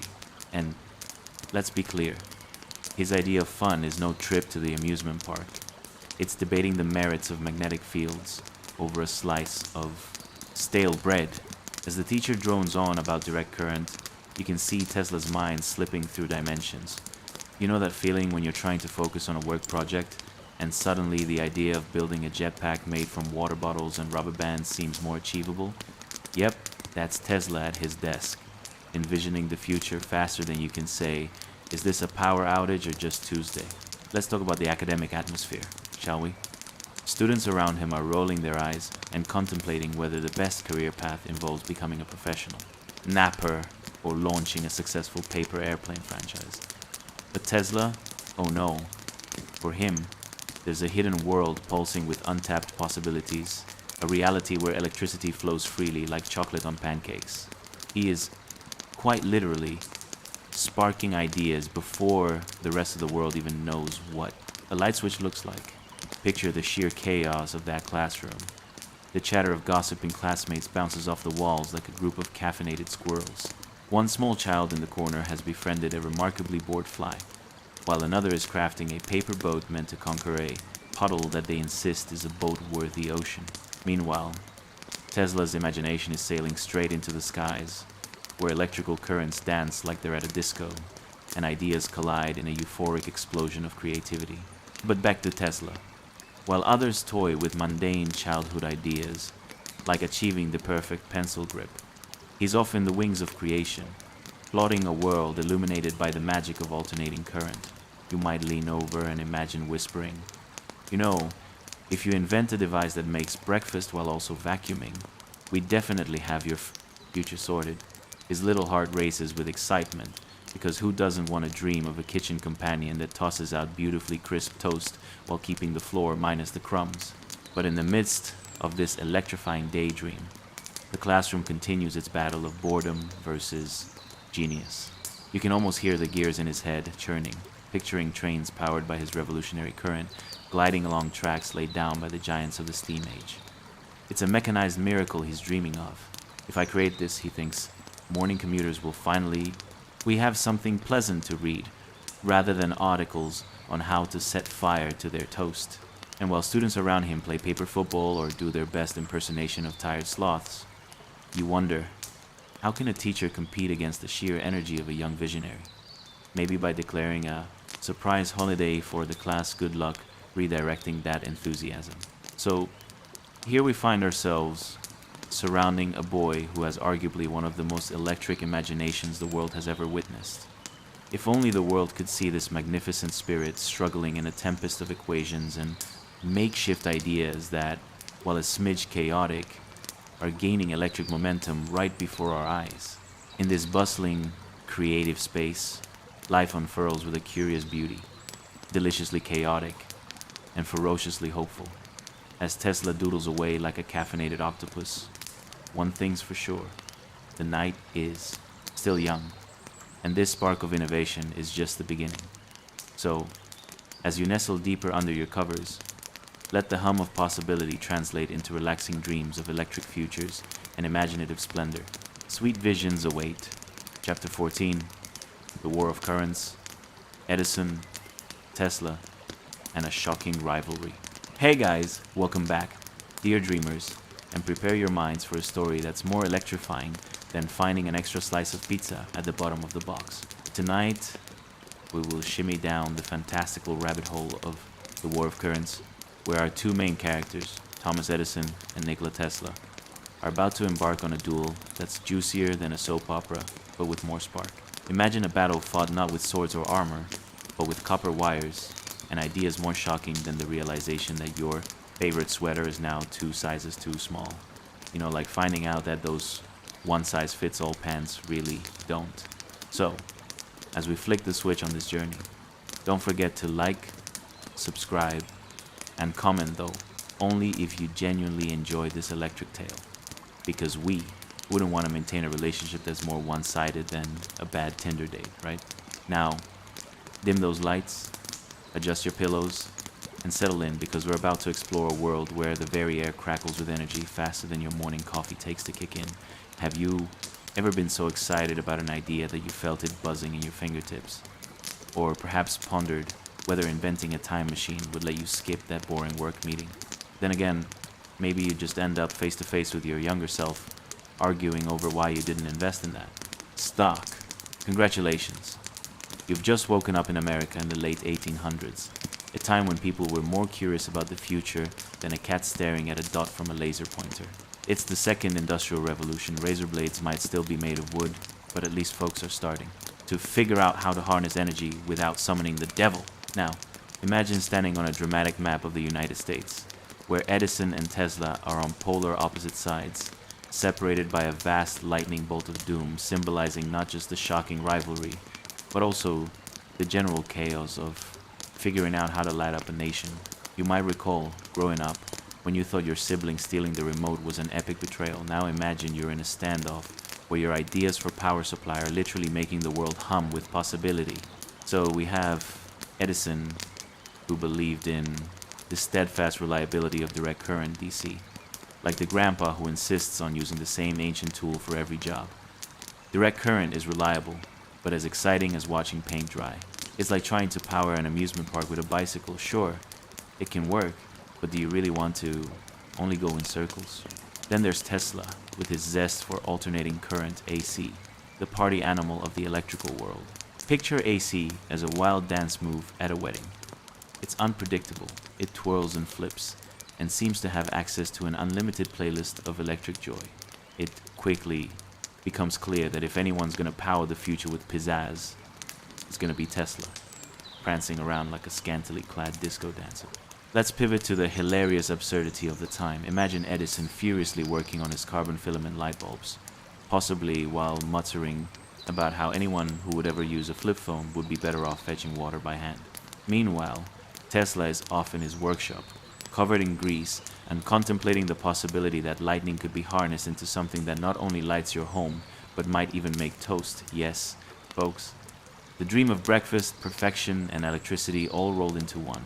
Now picture the chaos as Edison tries to convince the public that his DC was the better choice, sending shock waves of electric propaganda through town with all the allure of a used car salesman. Think of him proclaiming, "With my direct current, we can power factories, homes, and yes, even dubious ideas from that one guy named Henry." Meanwhile, Tesla stands in the shadows, plotting how to handle the situation with the grace of a ballet dancer on roller skates. The two men became more than just inventors. They embodied the spirit of innovation, like two cats locked in an intense staring contest. Each believed their version of electricity would become the lifeblood of modern civilization, and while they were at it, they both faced the daunting task of convincing the sleepy masses snuggled under their horse blankets that they needed to embrace this spark of change. Ever watched someone trying to explain new technology to their grandparents? Yep, that was like your great-grandfather arguing about why TV should be bigger than his entire house. And, oh, the public spectacles that unfolded. At one point, Edison even attempted to show how dangerous AC could be by electrocuting a poor elephant named Topsy. Yes, folks, you can't make this up. Imagine a crowd gasping, whispering, and clutching their pearls as if they were at the most dramatic part of a telenovela. Who knew science could be such a bloody spectacle? In this face-off between Edison's reliable yet soothing nature and Tesla's flashy, chaotic joy, you couldn't help but wonder who would ultimately bring light into the world. It's a showdown between precision and pizzazz, reliability and risks, like trying to choose between sturdy, sensible shoes and rollerblades. Both have their merits, but only one will have you flying past the neighbors with the wind in your hair. As we settle back into this chaotic era of sparks and rivalry, keep your eyes peeled for the antics of these titans fueled by ambition, jealousy, and a rowdy crowd. Whether it's Edison tying up elephants to prove a point, or Tesla dazzling the masses with his visions of electric wonder, one thing becomes abundantly clear. The future is bright, quite literally, and those who dare to dream will always stand out in the most electrifying ways. So, nestled under your warm blanket, allow yourself to drift off, dreaming about the power of possibility, as the sparks of imagination dance around your cozy mind. Sweet dreams await. Chapter 15. The Tower of Dreams and Wireless Schemes. Hey guys, welcome back, dear dreamers, and prepare to be swept into a story that has more layers than a 20-layer cake made in an attempt to impress your in-laws. Tonight, we're diving into the whimsical world of Tesla's dream specifically, his ambitious yet tragically unfinished Wardenclyffe Tower. Picture it, a tall, majestic structure standing defiantly against the misty sky, almost like a confused giant who walked onto the wrong set at a movie shoot. So, as we embark on this journey, remember to like and subscribe and comment though, only if you actually enjoy this tale, my friends, because we wouldn't want a relationship that's more one-sided than a badly flipped pancake. Now, dim those lights, wrap yourself in your coziest blanket, and let's imagine for a moment, what if you had a brilliant vision that everyone thought was completely nuts? Ever pondered why your houseplant is thriving while you flail hopelessly through adulthood? Or maybe you wished you could beam your thoughts across a crowded room like some high-tech telepath? Congratulations, you've just woken up. In 1905, the age where dreams were supposed to be as tangible as the top hats men wore daily. Yet they often hovered somewhere between genius and utter absurdity.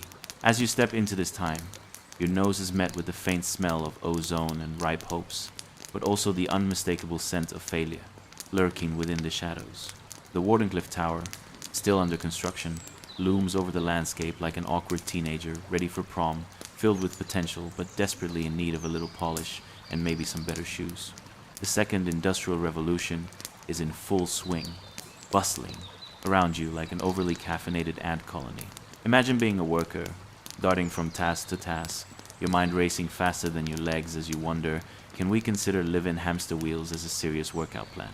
And just beyond the chaos, there's Tesla, standing before his grand tower, tirelessly promoting his dream of free, wireless power. Ah, the ambition, like trying to convince your neighbor to let you siphon off their Wi-Fi so you don't have to pay those pesky bills. Wardenclyffe Tower was meant to be the crown jewel of electrical innovation. Tesla envisioned a world where energy danced freely through the air, charging phones, lighting homes, and maybe even providing your cat with gourmet food on demand. Yes, can you imagine? Cats lounging in lazy bliss, their energy bills paid in invisible currents, all while humans stood by scratching their heads and wondering how they'd pay for a refill on their overpriced coffee. But oh, the humor and the reality surrounding poor Tesla. It's important to note that he was not only juggling theoretical physics, he was also balancing the whims of investors who, much like your relatives at a family gathering, were never really on the same page. Sure, Nicola, they might have said, while stealing glances at their watches. Let's invest millions into this dream of yours. While we're at it, can you also tell me why my dog's breath smells worse than a vat of old cheese? Picture it. The tower surrounded by stacks of incomplete blueprints and the ever-looming dread of disappointing investors. It was as if the cosmos itself laughed at Tesla, tossing out a cosmic joke about how his glorious vision was as far from reality as ever. You might say the project was half finished much, like that DIY shelf project you started last summer but never quite got around to completing.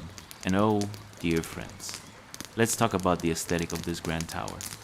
It was a strange blend of futuristic marvel and sad ruin. The bricks were a patchwork of hope, with vines creeping up them, whispering among themselves, "Can we leave?" I feel like I'm stuck in a bad romantic comedy. Standing there, the tower begged for attention, with potential that flickered like a dying light bulb. You'd swear even the wind was trying to cheer it up with a gentle breeze.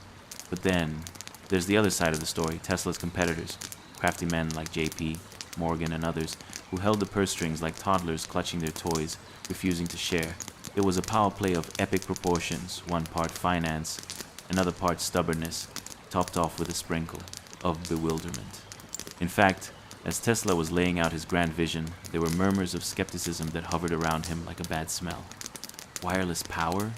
They would chuckle. What's that, some sort of magic trick? Maybe you should ask that rabbit in your hat for some investment. Advice.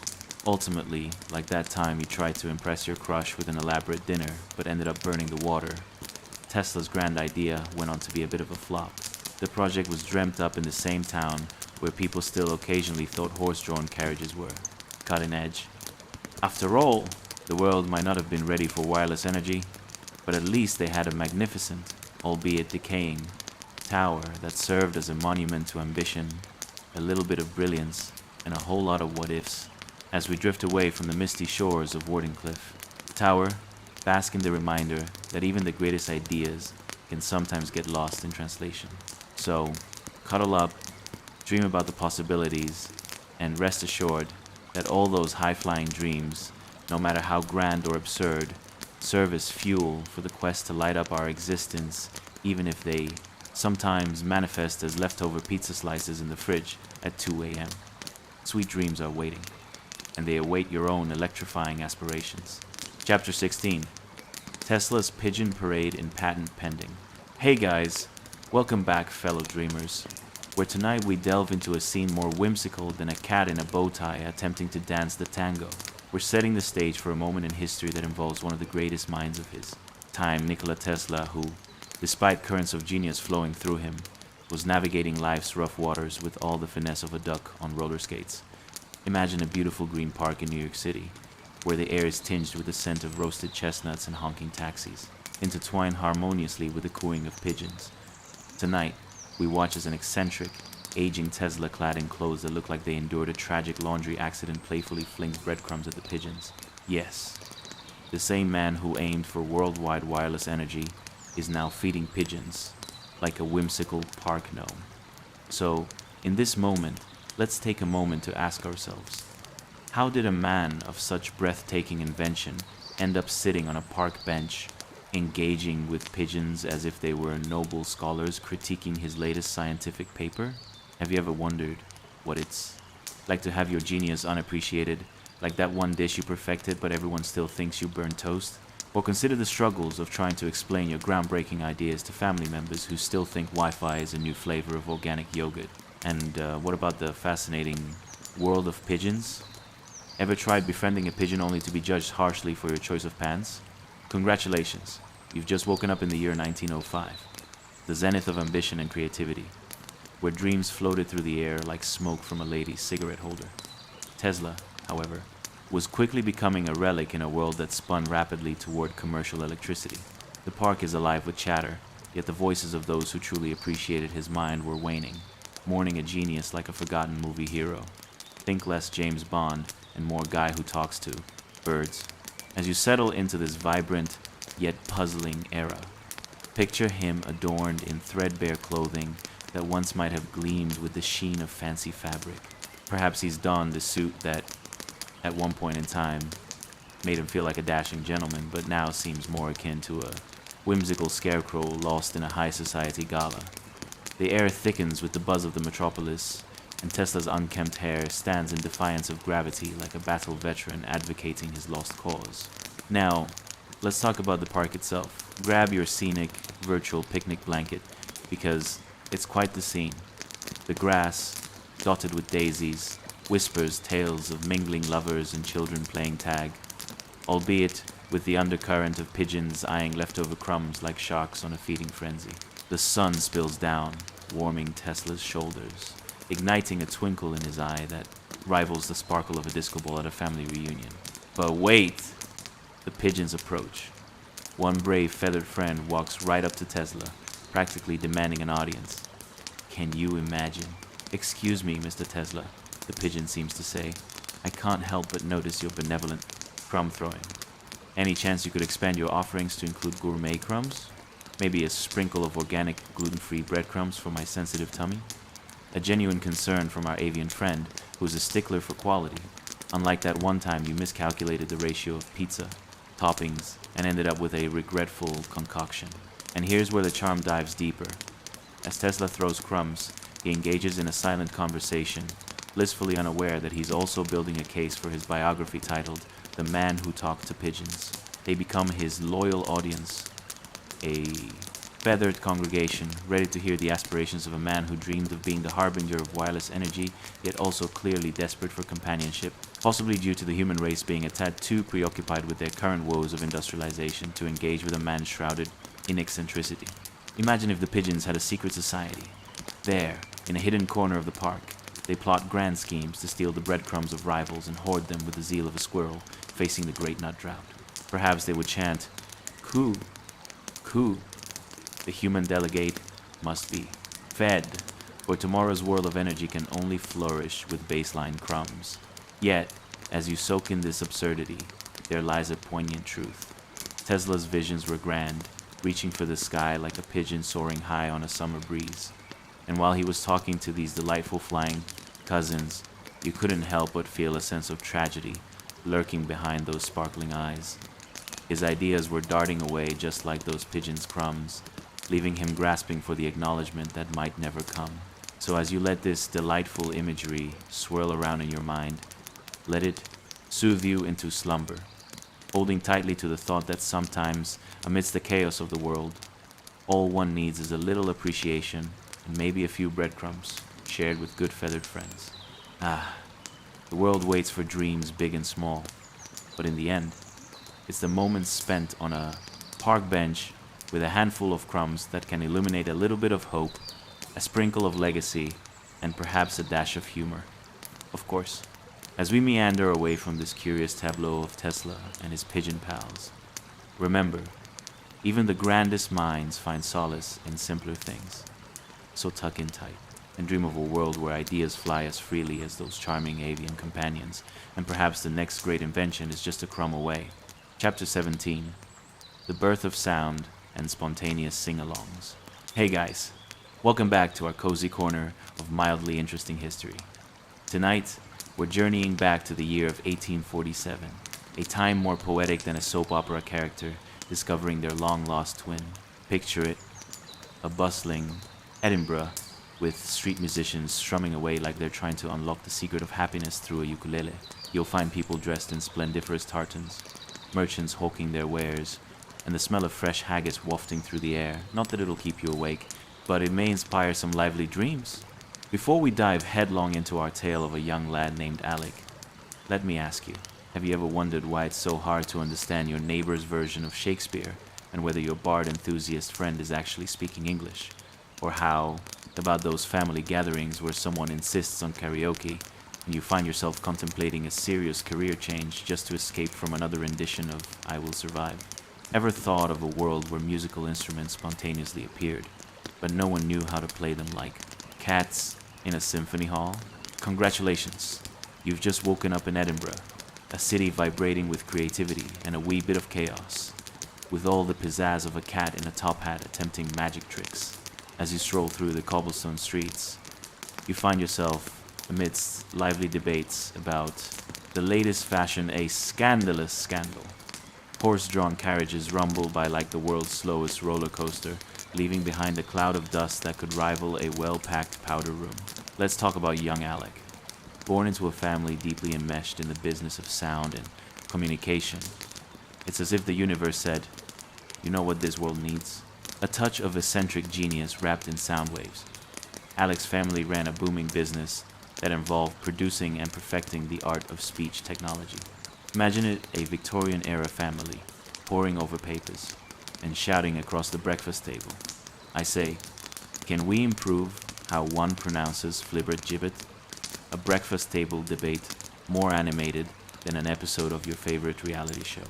Every morning, Alec woke up to the symphonic utterances of chatter, the sort of loud, enthusiastic exchanges that would make a parrot envious.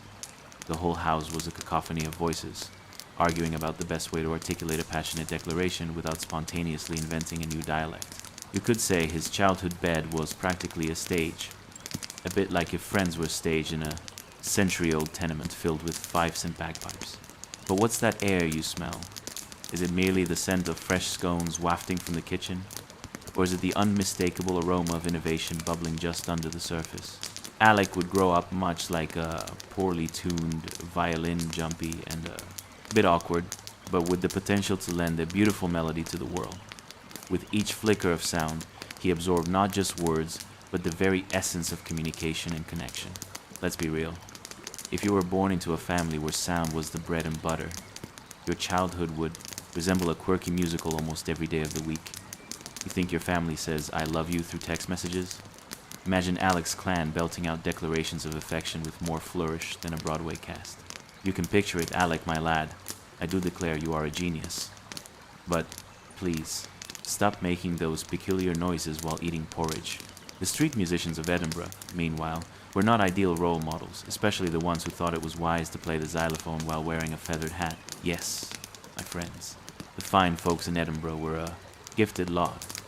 But let me tell you, the musical stylings ranged between utter harmony and what might sound like feral cats on a bumpy carriage ride. Speaking of Edinburgh's fine musicians, could there be a conceivable way that young Alec, inspired by the ineffable sounds around him, came to think that to communicate effectively, you would also need to belt out a Broadway number in a pub? Picture him at the local tavern, trying to deliver an elegantly phrased speech about the importance of sound waves, only to be interrupted by an overly enthused "I Will Survive" performance from Mrs. McGregor, the widowed lady infamous for her cat-themed pub songs. Alec's life was a delightful mess, a blend of innovation and absurdity, where the boundaries of laughter and invention blurred like an artist's palette smeared with too much paint. Every misstep could potentially lead to an invention. But it seemed their family was one missed note away from discovering that they also needed a professional speech coach for their loquacious family debates. And there you have it. The stage is set amidst haggis, humor, and spontaneous sing-alongs, as our tale of Alec lays out the foundations for a future brimming with sound and invention. As the young visionary prepares to embark on a journey to power the modern world, one can only hope his penchant for the melodramatic doesn't lead to a very awkward family musical detour. So, with a quirky grin, let these visions lull you gently into a serene slumber, where the echoes of Avalon serenade you, and perhaps even the spirit of Alec whispers a tune about the delightful absurdities of life. There may yet be laughter in those dreams, waiting just around the corner. Chapter 18, Alec and his marvelous musical Misfit Machine. Hey guys, welcome back to our cozy corner of mildly interesting history. Tonight, we're diving into a time period as full of wonder and perplexing behavior as your in-laws' holiday gatherings. The 1,870 seconds during the Second Industrial Revolution. Picture it, if you will. A world struggling to emerge from coal dust clouds and the scent of burnt toast, where every household was trying to figure out how to upgrade their butter churns into something resembling a microwave. Spoiler alert, they often ended up with a catapult instead. Before we jump into our crackpot tale of a young inventor named Alec, a boy with more ambition than a squirrel targeting an acorn factory, let me just throw a few thoughts your way. Have you ever wondered what the equivalent of a childhood treehouse was in a Victorian home full of gears and gadgets? Or how on earth you could impress your friends when your best invention was a poorly painted cardboard sword from the local box factory? Seriously, how did anything get done when people were still figuring out which end of a shovel was up? Well, congratulations. You've just woken up in Edinburgh, circa 1870, complete with a sharp dose of steam power and a side of Victorian eccentricity. The streets are bustling. You can hear the rhythmic clanking of machinery as a mix of well-dressed businessmen trip over each other in a bid to ride the latest mechanical marvel, the man-driven velocipede. Picture a bicycle but with the enthusiasm of a toddler on sugar, and you get the idea. As all of this chaos unfolds, there's our hero, young Alec, lurking in a corner of his childhood home with a determined glint in his eyes. Born into an audibly boisterous family, Alec grew up hearing debates more intense than a reality show reunion episode. Only in this household, it was all about sound waves, mechanical innovations, and the elusive art of communication that occasionally got lost under a pile of laundry. Let's talk about Alec's invention, the poor fellow decided. That mere human vocal cords weren't enough. No, he needed to build a fantastic machine, one that promised to mimic human speech, like an avant-garde karaoke machine without the awkward performances of Uncle Albert. The device itself resembled a cross between a piano, a collection of plumbing, parts, and something your cat might knock over at 2 a.m. It wheezed like an old man after a half-hearted jog, and you could practically see it sweating. Picture this. Strings connected at odd angles and dials that looked like something straight out of a mad scientist playbook. On any given afternoon, you'd find Alec hunched over in his stuffy room, a veritable fort of tinkering bits and bobs. His mother, bless her heart, would traipse in every so often with a tray of biscuits while simultaneously wondering if she needed to consult the neighborhood psychic about who was responsible for the strange noises emanating from the attic. "Dear Alec," she'd say, peeking at the mess. "If only you'd put these efforts into finding a nice girl instead of your, well, vocal cord contraption." But Alec just smiled as he pored over his latest notes, sprawled across the table, like an ambitious toddler's crayon drawings. This was no ordinary science project. This was an earnest endeavor that might just make history, or at least create a series of mildly embarrassing moments at the next family dinner. Speaking of dinner, let's not gloss over the culinary drama of the era. Picture a Victorian kitchen filled with an odor profile that could make you rethink your life choices. Think boiled cabbage with an undercurrent of mystery. As Alec's family gathered around a table, they'd partake in delightful debates about the future of sound, while simultaneously trying to ignore the roast that had gone rogue and was pretending to be a fragrant stone. Oh dear, it seems the Capone is auditioning for a role in a horror film. You could almost hear the echoes of their conversations harken back to their overzealous attempts to convince each other that sound could be mechanically reproduced well enough to fill the church halls. But Alec, my lad, if that machine of yours doesn't deliver a perfectly enunciated hallelujah, you might as well be trying to translate cat meows into sonnets. And as the family bantered, Alec's mind was light years ahead, or perhaps several yards from reality, concocting theories about his machine's potential. Could it possibly lure his dog, Bruiser, into conversation?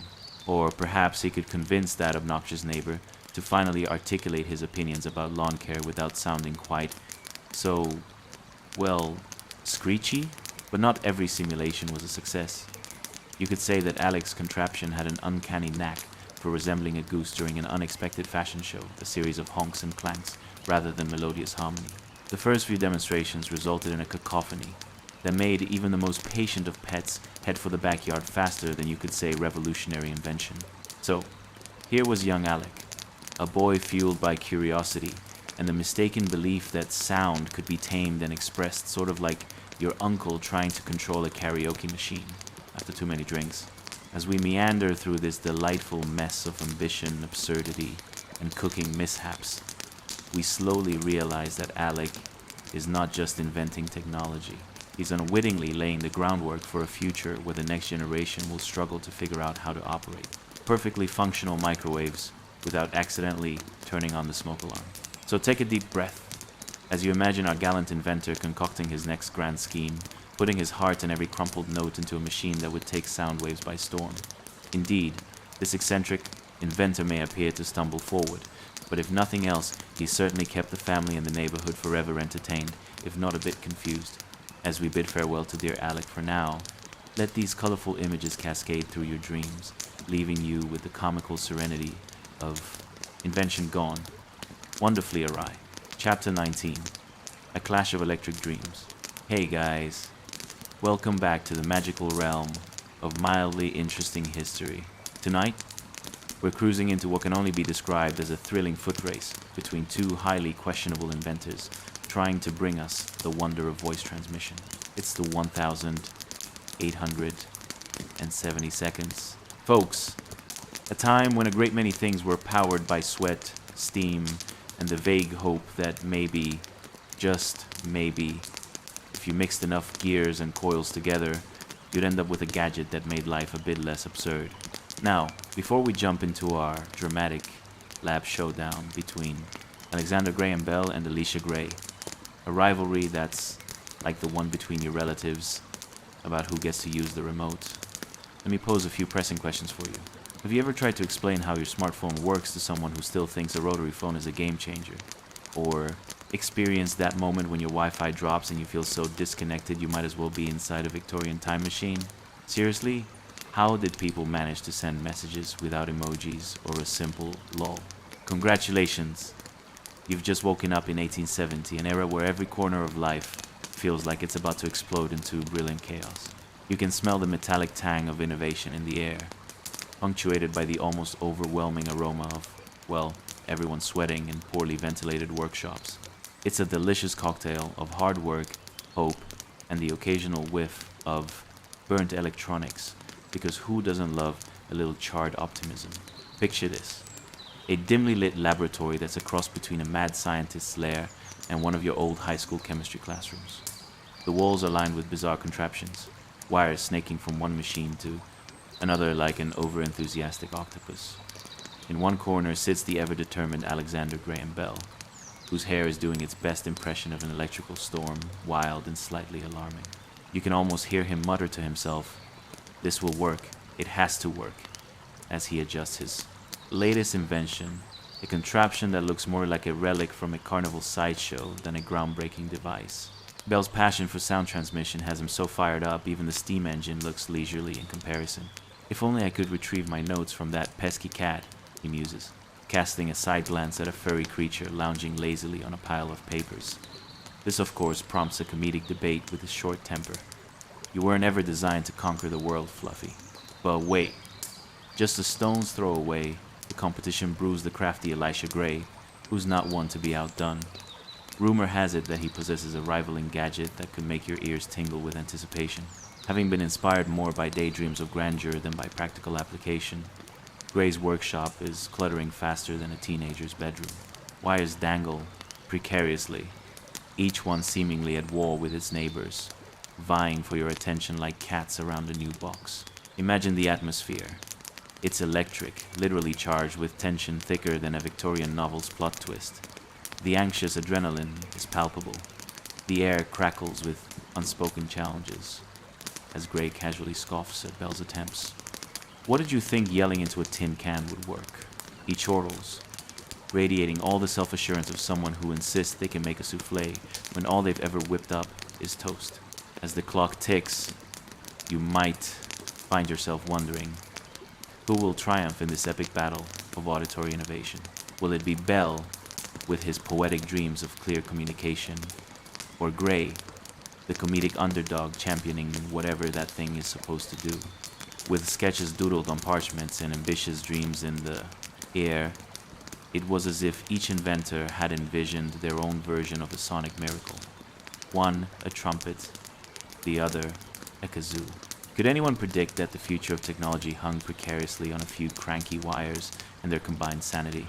And speaking of sanity, let's not ignore the fact that Bell and Gray were likely fueled by an unhealthy amount of coffee, and perhaps a few biscuits that had begun to harden to the consistency of projectiles. There's a certain absurdity in the contrast of these genius minds pitted against each other, while their snack supply dwindled to what can only be described as battle rations.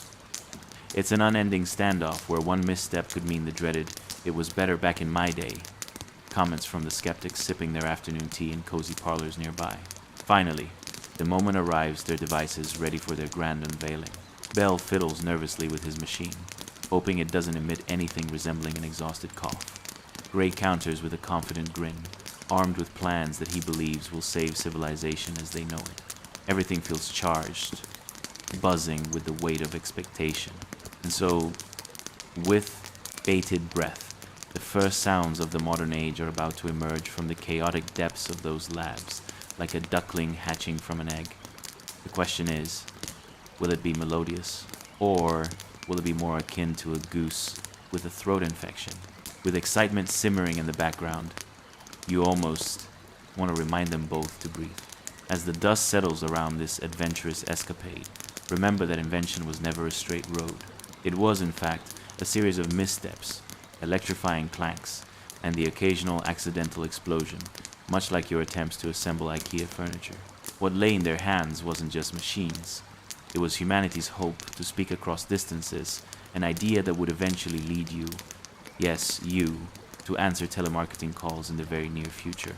So, keep giggling as our bold inventors embark on their electric journey, wherein every slight victory could easily become a historical mishap, destined to make you chuckle for generations to come. The game is just getting started. Chapter 20. The moment of discovery. Ah, the anticipation. You can almost taste the electric thrill in the air, a concoction of hope, despair, and perhaps just a hint of burnt toast wafting from the laboratories of our two dynamic inventors. Picture it. You find yourself limply perched on the back edge of your seat, waiting for the magic of communication to unfold in a manner reminiscent of sorting sock puppets after an unexpected washing mishap. Now, let's step into Bell's world, where chaos reigns supreme. As he hunches over his newest creation, a jumble of wires and boxes arranged with satisfying randomness, you might wonder if the only thing standing between him and genius is a healthy dose of good luck and a cat named Fluffy who insists that this is all just an elaborate game. It's a beautiful Sunday morning in 1876, with birds chirping as if they were auditioning for a symphony no one was meant to hear, while Bell stands waist-deep in paper scraps. You can almost hear the gears of his brain churning like an overworked washing machine on its last cycle, straining to make sense of everything. But wait, what's that you see? Bell holds a receiver to his ear, his heart racing faster than a kid on a sugar high. "Mr. Watson, come here. I want to see you," he bellows into the contraption, which, we must admit, looks suspiciously like a musical instrument that's lost its way. And just like that, the fragile strands of fate are woven together in a comic twist. Imagine his surprise as he hears a voice, the voice of his assistant, Thomas Watson, resonating through the wire with all the clarity of a poorly tuned radio. "I'm coming, boss." Here's where it gets truly surreal. For all its clunkiness, Bell's device is now figuring out how to function. It's like watching a company meeting where every employee shows up with their own very unique definition of teamwork. You cannot help but chuckle at the absurdity of it all. Did it work perfectly? Oh, heavens no. The connection sounds less like a symphony and more akin to two squirrels attempting a high-stakes conversation through a particularly raucous storm. But let's back up a moment. Have you ever thought about how this simplistic request turned into the beginning of our modern communication? It's a little like being handed a slice of pizza and realizing it might be the key to ending world hunger if only the universe could find a way to properly distribute it. What Bell was doing was akin to accidentally discovering fire while attempting to fry an egg. A culinary ruckus that ignited a revolution. Now, while Bell is busy inventing the future, you can bet that Elisha Gray isn't sitting idly by. Envision this. Gray's workshop resembles the aftermath of an apocalyptic thrift store. He's also got his device ready, an electrifying instrument that seems destined to be the life of the party, assuming the party is both awkward and filled with cranky inventors. Each intricate turn of his gears sends shivers down your spine like that one sweater your grandma used to knit. Gray's invention is intended to revolutionize communication too, though. We must credibly assume it may involve shouting into a bucket at some point. As Gray sweats bravely at the thought of fame and fortune, he's barely aware of Bell's groundbreaking moment happening somewhere not too far away. Late again? He grumbles at the clock, blissfully unaware that history has already taken a turn in the favor of his rival. For the spectators mostly comprised of bemused laboratory animals, your friendly neighborhood cats, and a couple of overly curious raccoons. This moment of discovery unfolds like a late-night infomercial.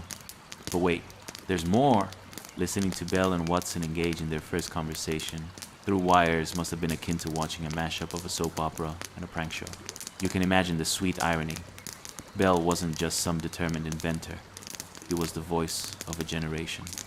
Picture it. Future generations asking, "What did you invent again?" While you, in the distant future, tried desperately to explain that you once overheard the first ever telephone call transpiring right next to two cats engaged in a hilarious tug-of-war over a discarded string. Perhaps the world's first conference call was just two dudes and a feline cutlet, if you will. And therein lies the greatest flaw in this glorious era of invention. With each revelation came a dose of chaos, a reminder that sometimes things don't go to plan. It's like putting together furniture from a Swedish store, an exciting promise that devolves into confusion over what's supposed to be a chair or a weapon for future catfights. But whether you were Bell or Gray, you had the thrill of discovery rooting for you, like an overenthusiastic cheerleader whose pom-poms are made of uncertainty. As we drift forward into this unpredictable landscape of voice transmission, we're left with a vital question. How often did Bell and Gray awaken in cold sweats, grappling with nightmares about their inventions unraveling into useless heap of wood and wires? And when humanity finally cracked the code of communication, wouldn't you know, at some point someone decided that the best way to relay complex emotions was through a simple emoji of a grinning cat? Hilarious, right? So, as the waves of invention crash upon the shores of time, we find ourselves contemplating not just how far we've come, but how utterly ridiculous the journey was. And at that moment, you appreciate the magic of a well-timed discovery. Whether it's Bell or Gray, neither could have known the legacy they were weaving into the future, where we now text, tweet, and stumble over our words with Wi-Fi slowing down ever so slightly, just enough to allow cats to intervene once more. So kick back, feel that moment of serene focus, and let go of the weight of invention. After all, we still have a world to explore, with laughter echoing through the corridors of history, just waiting for our next chapter. Chapter 21, A Shocking Encounter. Hey guys, welcome back to the weird and wonderful world of history. Tonight's episode is a little more electrifying than a double espresso shot at midnight. We're diving into the stormy life of none other than Benjamin Franklin in the year 1752. Imagine yourself standing in the midst of a thunderstorm, with winds howling like an angry ex and a kite flapping harder than your grandma at a holiday family dinner. Yes, it's all happening right now, and I assure you, it's more shocking than accidentally choosing the wrong email thread before hitting send. Now, I know what you're thinking. Why are we talking about kites and lightning? Is this a history lesson or a DIY project gone wrong? But trust me, Franklin's adventure is about to get wilder than a cat with catnip at a disco party. So, if you're ready to relax and possibly chuckle while you doze off, go ahead and like, subscribe, and comment. But only if you genuinely enjoy it, okay? No pressure. Alright, dim the lights, turn on a fan, and get comfy. Seriously, snuggle up like a burrito fresh from a microwave. We're about to embark on a whimsical journey through time. Have you ever wondered what kind of thoughts crossed Franklin's mind sitting amid roaring winds? Did he ever think, what a great way to ruin a perfectly good kite? Or perhaps, what if my neighbors think I'm erecting a strange lightning rod to communicate with extraterrestrials? Is he secretly hoping for a dramatic ending? Look, Mother Nature just threw shade and shocked me to the bone. Congratulations, you've just woken up in 1752. Thunders rumble like stomachs in a cold cafeteria, and out of nowhere, you spot Benjamin Franklin, a man with an attitude sharper than the lightning bolts he's attempting to catch. Today, Franklin isn't just a founding father, he's also a full-time risk-taker, standing outside while everyone else is snug in their homes, pretending the world's not going bonkers. As the storm brews overhead, the air smells like wet earth and a dash of impending chaos, just waiting to treat any unsuspecting inventor to an electrifying surprise. Ah, yes, and there's Benjamin, clutching a humble kite, armed not just with whimsy, but with a metal key. This is no ordinary kite, my friends. This is a daredevil. Kite, waving around like it's on an episode of America's Got Talent. And let me tell you, the stakes are higher than your cousin's expectations during family gatherings. You can almost hear the wind whispering, "Franklin, what on earth are you doing?" Meanwhile, he's likely thinking, "A little chaos never hurt anyone, right?" The storm is a cacophony of nature's own mischief. Raindrops pelt the earth like food critics questioning a chef's questionable choice of seasoning. But fear not, for Ben has a plan. Every flash lightning bolt is like mother nature saying, "Guess what? I'd like to take a stab at your theory." Picture it. Each time the sky twinkles with electric fury, Ben is there with his kite, an amateur lightning catcher, determined to prove that electricity is a very real thing. You can almost hear him grinning, wondering if they'll get a stamp of approval from the weather gods, or perhaps a restraining order for exposing his curious mind. Lightning, my friends, is both a friend and foe. As he sends the kite soaring, the wind wrestles it upwards, transforming this experiment into something that feels like a dramatic game of don't let go. And just as the thunder rumbles with a curt, "Excuse me," a bolt of lightning zaps down, connecting with that metal key like it's found the perfect spark for a blind date. What's that? You ponder, as Franklin's hair stands taller than your hopes of ever having a good hair day. In that moment, as lightning dances down the string, the world shifts, and the concept of electricity is born. Imagine the glorious absurdity. He's potentially short-circuiting his brain while realizing that this magical jolt could light up the world, assuming he lives, to tell the tale. Suddenly, the neighbors will all be gossiping, thinking, "That Franklin fellow is either a genius or one sneeze away from becoming a modern-day ashtray." They might even argue about whether it's wise to stand out in a thunderstorm with a kite, debating if he's forging science or just really bored and a little too experimental with his hobbies. Who needs Netflix when your neighbor's conducting a shocking experiment? So, what's your takeaway from old Benjamin's brave escapade? It's a mix of determination, brilliance, and the dramatic flair of a soap opera. Picture it. History framing the perfect scene where a man swings his kite like a sword against a stormy sky. Can you imagine him later sipping coffee, explaining to the ladies at tea, "Oh, just another day in the life. Caught lightning. Nothing too shocking." As the storm begins to settle, so does our whimsical retelling of Franklin's audacious experiment. You've been escorted through the electric avenues of history where kites and keys meet chaos, proving that curiosity can indeed set fires, or at least sparks bright enough to light up a room. And while Franklin undoubtedly felt he was onto something groundbreaking, who would have thought he'd become a legendary figure just trying to catch a bit of the sky in a rather peculiar fashion? Now, as you settle back into your own modern reality, let the vivid imagery of history wash over you, like the calm breeze after that wild storm. Our journey today reminds us that within every shocking encounter lies the humor and absurdity of human adventure. Take a deep breath and get ready for the next chapter, where we journey further into the mild yet amusing chaos of history. Chapter 22, The Diplomat of Wit and Gadgets. Hey guys, welcome back to the whimsical world of history. Tonight we begin with something sharper than a well-tailored suit. The life of Benjamin Franklin, a man whose innovations, much like a poorly fitted sock, surprised many with their unusual practicality.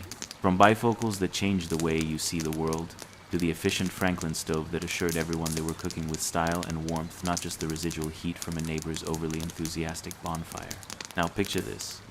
Franklin sauntering through a crowded 18th century street with more gadgets than a modern-day tech convention. As you prepare to settle into this amusing chapter, why not think about this? Have you ever tried reading your phone in bed and realized you needed bifocals just to distinguish between work emails and cat memes? Or consider this. How often have you looked at your heating bill and secretly wished for a one-and-done Franklin stove to save both cash and your relationship? Spoiler alert, it's not as easy as opening a bottle of wine. Alright, dim the lights, crank that fan to just above mildly breezy, and get comfortable. Maybe snuggle up like an oversized burrito wrapped in a slightly questionable comforter. Do you ever wonder what goes through an inventor's mind while he's balancing on the fine line between brilliance and sheer absurdity? What does he think while pondering whether it's wise to stick his potentially shocking inventions in the middle of a thunderstorm? Is there a secret fraternity of inventors behind closed doors discussing their next big hits, like how about a machine that sorts laundry but takes up a whole room? Congratulations, you've just woken up in the year 1870 with all the industrial energy of a caffeinated squirrel. But here's the twist. You're not in a factory or a bustling city filled with soot and smog. You're right next to Benjamin Franklin's workshop, a slightly chaotic sanctuary of brilliant inventions. This place is buzzing with the kind of hope that reminds you of a kid opening a birthday present that could either be socks or a spaceship. Ah, the scent of molten metal and used parchment fills the air, mingled with the comforting aroma of, is that burnt toast? Yes, indeed. Franklin, with his meticulous attention to detail, prepares to demonstrate his latest gadget, the Franklin stove. Picture it. A metal contraption radiating warmth like a sunbather in July, promising to keep your home cozy without exhausting your entire supply of firewood. It's basically the green egg of the 18th century, minus the hipster barbecue cult. But let's address the elephant in the room. Why on earth would anyone sit around talking about a stove when they could be cavorting with more glamorous inventions?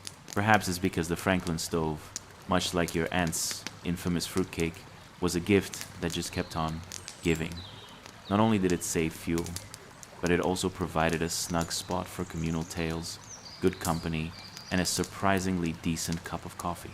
You can picture Franklin with a twinkle in his eye, turning to his friends and whispering, "Sure, this stove can cook, but it also doubles as a pretty impressive conversation starter." Meanwhile, nestled among his diverse array of gadgets sits a pair of bifocals. These glasses aren't just a modern accessory. They're a thoughtful Italian pasta import into the world of sight. The legend might go something like this. You think you're blurry? Well, imagine you're trying to read a book while your grandmother asks about your potential spouse for the 100th time. Now that's a real challenge worthy of bifocal intervention. Franklin utilized these glasses to navigate life's whittled complexities reading his own publications, while simultaneously being able to spot the neighbor's squirrel lifting a spare melon off his windowsill. It's like having a dual-function camera lens, except without the filters and Instagram updates. Now here comes the pièce de résistance, a lightning rod. You can almost visualize it, a majestic structure perched on a miniature building, proudly announcing to the heavens, "Look at me, I'm here to save your house and all your vintage porcelain." Franklin's invention is the equivalent of wearing a raincoat while gardening. You wanted to protect yourself from potential disaster before it struck. No more honey, where did the roof go moments, right? Think of it as the spiritual predecessor to that friend who refuses to go outside unless there's a 0% chance of rain. But let's not forget the lightning itself. You can hear the thunder rumble like a disgruntled cat at precisely the moment it encounters a world that has dared to subdue its whims. Did Franklin ever think, what could possibly go wrong with attaching a metal rod to my roof and hoping the sky doesn't get jealous? One can only hope the neighbors were whispering behind their curtains, thinking that Franklin surely has a bit of the mad scientist about him. Yet, isn't that the beautiful irony of invention? Amidst the ludicrousness, there's clarity and maybe a hint of chaos. You know, like trying to figure out if that massive box in the corner is a vintage scooter or a mysterious artifact from the past. It's a dance of innovation, as Franklin waltzes between practicality and delight, intrigued rather than discouraged by the absurdity of it all. Ultimately, watching him was like witnessing the world's most entertaining magic show, a series of mysterious events unraveling before your very eyes, leaving you both enlightened and chuckling. Life in Franklin's workshop spirals into the marvelous invention of not just tools, but charming quirks. Every piece, from the bifocals to the lightning rod, tells the story of a man who couldn't help but tinker with the world around him. So here we sit, bathed in the glow of history's quirky mind, laughing as Benjamin Franklin continues to invent. Whether making life easier, more comfortable, or downright hilarious, he remains a reminder that while the past might be rooted in seriousness, a touch of irreverence and a sprinkle of humor can lead to revolutionary discoveries. With that, let's gather our thoughts, feeling comforted by the incredibly odd but meaningful patterns of genius behavior, and prepare for our next chapter full of daring tales and laughter. Chapter 23: The Light of Science and the Shadows of Society. Hey guys, welcome back to the velvet blanket world of mildly interesting facts and absurd history. Tonight, we dive into something dimmer than the glow of your laptop at 3 a.m. The life of Marie Skłodowska-Curie, a woman whose dedication to science was so fierce, even a nightlight would have felt insecure about competing for attention. Imagine trying to study in an era when women and science were about as compatible as cats and bath time. Picture this: you're in 1870 seconds Paris, which smells faintly of fresh baguettes and the faint aroma of existential dread. What was it like for a determined young woman trying to elbow her way into the intimidating halls of the Sorbonne? Did she ever feel like a solitary candle fighting against the wind, surrounded by the storm of male egos? Or maybe were her lectures as invigorating as a triple espresso on a Monday morning, while everyone else was battling the grogginess of a long winter? Now, dim your lights like you're about to share a cozy secret. Turn on that fan just enough to feel like a gentle breeze from Notre Dame minus, and slide into whatever comfortable position will take you back into time. Congratulations! You've just woken up in the vibrant, bustling Paris of 1870. Surrounding you are worn cobblestone streets promising adventure, or at least a very fashionable tripping hazard. The air crackles with excitement, a bittersweet aroma blending the sounds of street vendors hawking goods louder than your roommate's late-night snack choices. But hold your horses. Navigating this world as a woman is like trying to squeeze into skinny jeans after the holidays. It requires immense effort and some serious flexibility. Let's talk about the Sorbonne, shall we? The grand institution that practically shimmers with intellectual prestige. You can hear the intellectual alarm bells ringing like they're giving a warning about incoming student debt. It's the kind of place where minds are supposed to flourish.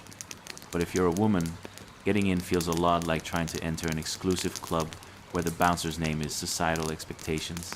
Inside those hallowed halls, Marie's determination burned like a lone light bulb in a blackout. And boy, did it create quite the scene. While her male counterparts floundered like confused fish in a stream, Marie could be found huddled over her textbooks, studying harder than a student cramming for finals at a coffee shop packed with decaf drinkers.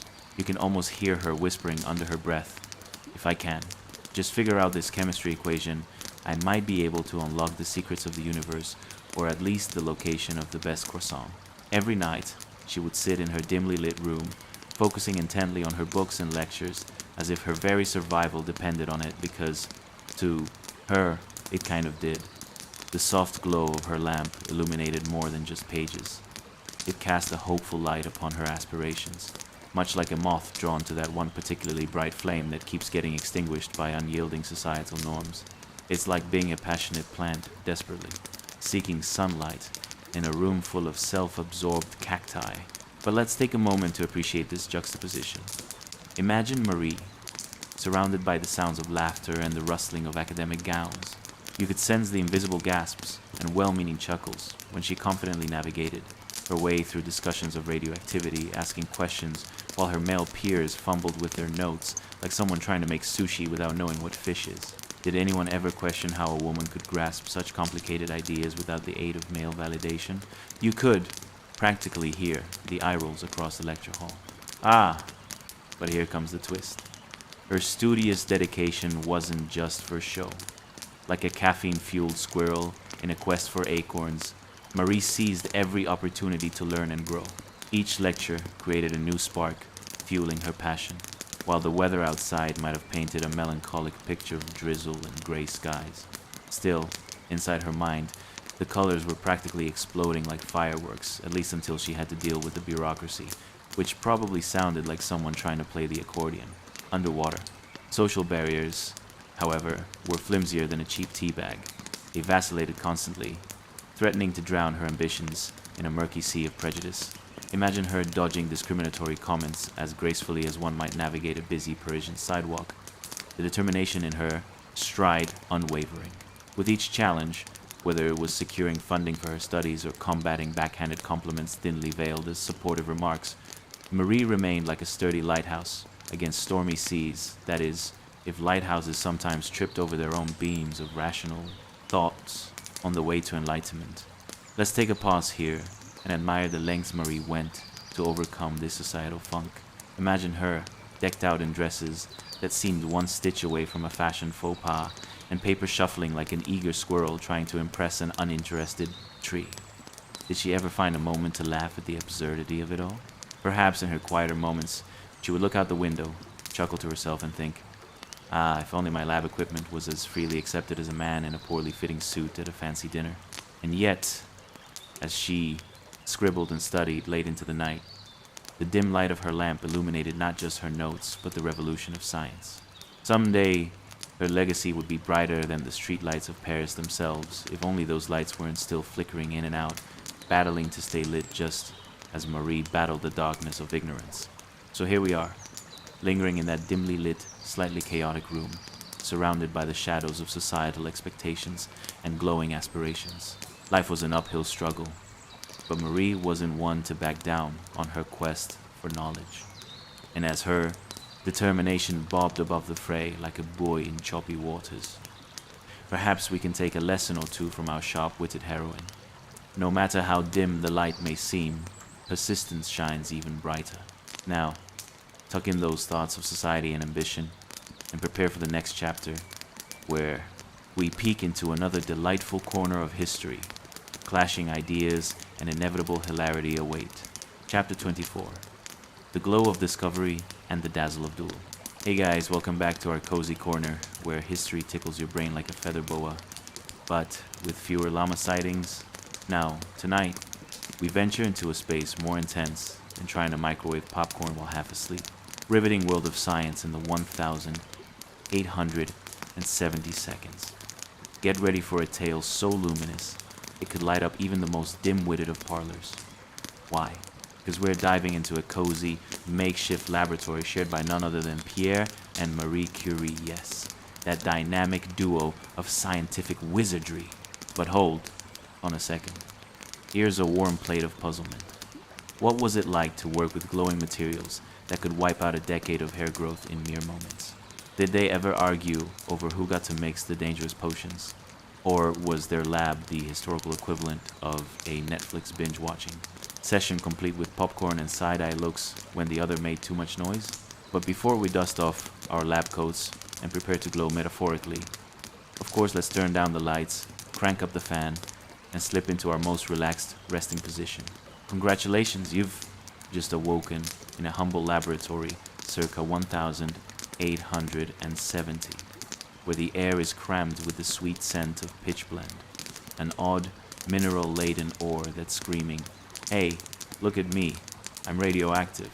New sounds drift around you, the clinking of glass speakers, faint sizzling from bubbling concoctions, and the low, dulcet tones of Marie's sharp mind dissecting the universe's secrets. As you gaze around, your senses are bombarded. The room is a riot of science that plays like an avant-garde symphony. Shelves wobble under the weight of jars filled with vibrantly strange substances, and somehow, it all feels captivatingly chaotic. It's like a modern-day cluttered kitchen where someone tried to bake without a recipe. Above piles of dusty textbooks are notes plastered on every surface, resembling a bizarre love letter to curiosity and ambition. Now, let's set the mood. Imagine that you're hanging out in a lab devoid of modern conveniences. The walls aren't lined with stainless steel, but rather mismatched wood, with a ceiling haphazardly adorned with cobwebs that could definitely coach you in dodging responsibilities. And remember, there's no Instagram for them to share their work. Instead, they rely on words that could travel and inspire like a well-placed meme rumor. As the couple carefully handles the pitch blend, you can practically hear them bantering about who spilled the last vial of something fluorescent and suspiciously glowing. "Pierre, you can," envision Marie saying with a cautious glint in her eye. "Did you just create a new color of glorious disaster, or is that your attempt at cooking dinner?" You chuckle softly in the shadows. Truly, science is a lot like a relationship. One small miscalculation could lead to explosive outcomes, both in the lab and the dining table. Oh, and let's chat about something undeniably important: lab safety. Their idea of safety equipment would have given your modern safety goggles an existential crisis. Imagine shady, frayed aprons, smeared with past attempts at turning things into gold, or at least a terrible shade of gray. You see them carefully lifting metal rods with a mix of precision and unspoken bravado as the pitch blende bubbles about. It's like watching toddlers with a new set of Lego blocks, cautious excitement mixed with the constant threat of imminent disaster. Picture the futile attempt to draw a line between brilliant discussions and the occasional bickering over scientific theories. You hear Marie, her voice like an electric current zapping through the air. I believe that we might be on to the next great discovery. And Pierre, with playful skepticism, or onto a life where we glow in the dark. You chuckle as you imagine their intellectual sparring match, occasionally punctuated by taunts, the kind of while my coffee is cooling and trying to be civil banter that eventually leads to groundbreaking discoveries. And as they come to grips with the phenomena surrounding radioactivity, it's almost as if the pitch blende taunts them like a mischievous child playing hide and seek at the fair. Come on, Marie, it whispers. What's the worst that could happen? Just give me a little zap. You can't help but giggle at the litany of failed experiments providing their own soundtrack. And we get a little less decayed, please, was probably a frequent request from the couple. Yet, inside this chaotic lab brimming with flickering candlelight, ambitions twinkled brighter than the worn-out ceiling candles nearby. The essence of camaraderie whirls around them as they work together like fine-tuned instruments in a weathered symphony. The glow of discovery hanging in the air reminds you of that fleeting buzz of electricity you get just before you misplace your car keys for the 7th time that day. A fusion of inquiry, patience, and good humor dances about the room. One misstep here and there ignites a laugh or two. In this melting pot of ambition and discovery, they weren't just revolutionizing science. They were redefining what it meant to work as a partnership. What better way to fight against societal norms that tried to pigeonhole them than to become the epitome of a power couple that literally lit up the path of the modern world? So as you sink deeper into your cozy cocoon, reminisce about that radiant laboratory filled with laughter, balmy air, and loads of delightful quirkiness, where camaraderie triumphed over the cold shadows of traditional expectations. With each glowing experiment, you can feel history's pulse, fueling the dreams that would have seemed far-fetched. And just when you think it's all settled down, there's a loud pop. Maybe they discovered something unscheduled today, or perhaps 6 vials of radioactive liquid decided to dance chaotically across the floor. Honestly, who needs drama on a Tuesday morning anyway? While our dear scientists resolve to make their way through the bustling intellectual tasks that would ultimately shape the world, here's a gentle reminder. Don't forget that behind every great scientific endeavor is a heap of joy, laughter, and occasional glowing blunders. So tuck this whimsical chapter away, for we're just getting started. Prepare yourselves as the next segment unveils another wild twist in the saga of a scientific rivalry. A tale edged with hilarity and intrigue awaits. Chapter 25. Mobile Miracles Amidst Mayhem. Hey guys! Welcome back to our corner where history serves delicious tidbits like a distracted waiter juggling entrees. Tonight's adventure is more action-packed than a duel between 2 vampire squirrels. Yes, we're plunging into the trenches, quite literally, of World War I, where innovation met desperation like awkward dance partners at a family wedding. So, if you've ever tried to fix a flat tire in the rain while your car's radio plays Singing in the Rain, or found yourself in an existential crisis over coffee brewing, you'll feel right at home in this tale of battlefield brilliance, led by none other than the fierce Marie Curie and her intrepid daughter, Irene. Prepare for kerfuffles, chaos, and perhaps a splash of radiance or two, because who doesn't love a little glow with their giggles? And before we jump into the thick of it, don't forget to like, subscribe, and comment. But only if you genuinely enjoy this, you know? Much like how you would only ask your Aunt Mildred to tell her famous casserole recipe if you actually liked it. Now, take a deep breath, dim the lights, turn on that fan, and get comfy, because we're about to time travel faster than a caffeinated cheetah. Have you ever pondered what it would be like to conduct life-saving science on a muddy battlefield, right next to the equivalent of a lot of very grumpy men in muddy uniforms? What was it like wrestling with curiosity, while dodging artillery shells, wondering if your new science lab had just been used as a target practice area? What if you discovered that your mobile X-ray unit was more like a fun-covered cart than a high-tech contraption? And bonus question, how many times did Irene try to convince her mom that a well-placed snack might distract from the explosions nearby? Congratulations! You've just woken up on the sun-drenched, yet utterly chaotic battlefront of World War I. The air is thick with a peculiar mix, freshly turned earth, smoke, and just hinting at the enthusiastic sense of cooking rations is the kind of aromatic experience that screams, what in the world is cooking? As you glance and see a makeshift kitchen with a chef, bless their heart, who seems one sneeze away from starting a food fight.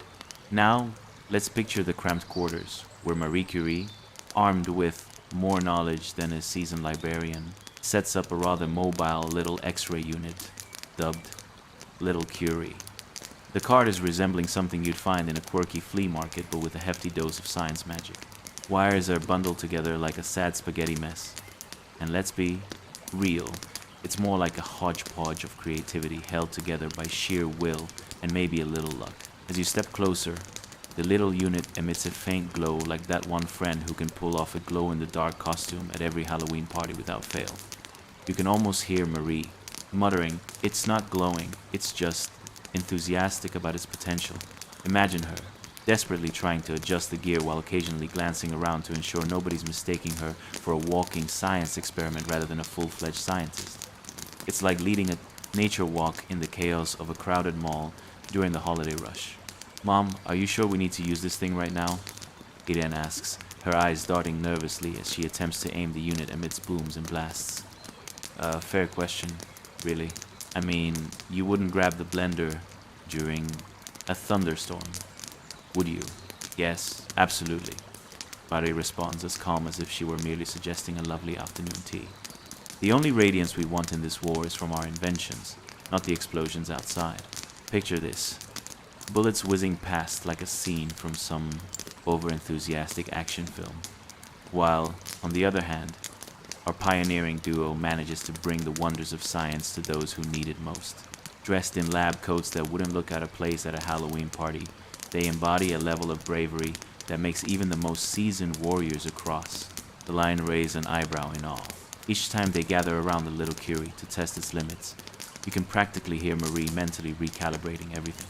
It's akin to that feeling of resetting your Wi-Fi router, but the stakes are wildly higher, like the difference between a slow, buffering video and an explosion at a fireworks factory. And here comes a delightful absurdity. Imagine them treating this mobile X-ray unit like a prized possession, cradling it like a newborn or a particularly awkward pet. "Careful, Eden. It's fragile like your uncle's ego after." "Family game night," Marie warns, watching intently as they navigate the rickety terrain of war-torn landscapes. The juxtaposition of their scientific endeavor against the backdrop of such intense conflict creates an almost surreal spectacle. It's the meeting of intellectual prowess and raw emotion. Think Shakespearean tragedy meets comedic relief at the world's most unusual circus. As they roll the little Curie towards the front line, you can almost hear the sounds of wonder and humanity colliding a symphony of hope. There's no way anyone can stitch up a wound without properly knowing what's being dealt with.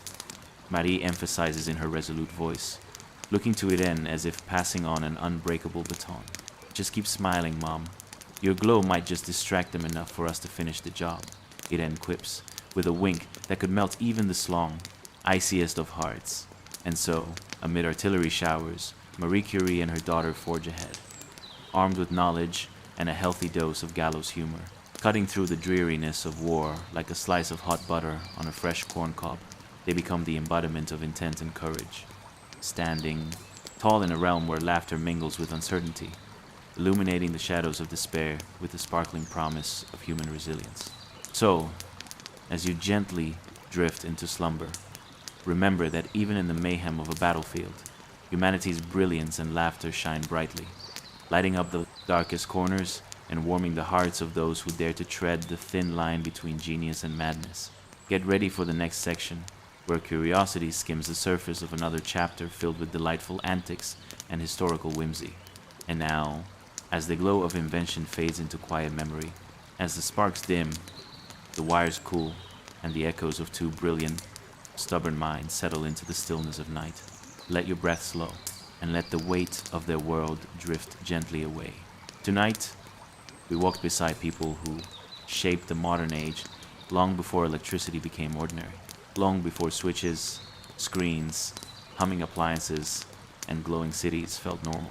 We watched a curious boy named Alva turn the pages of dusty books, a spark forming silently in his mind. We felt the persistence of a young immigrant who saw patterns in currents and dreamed in voltages.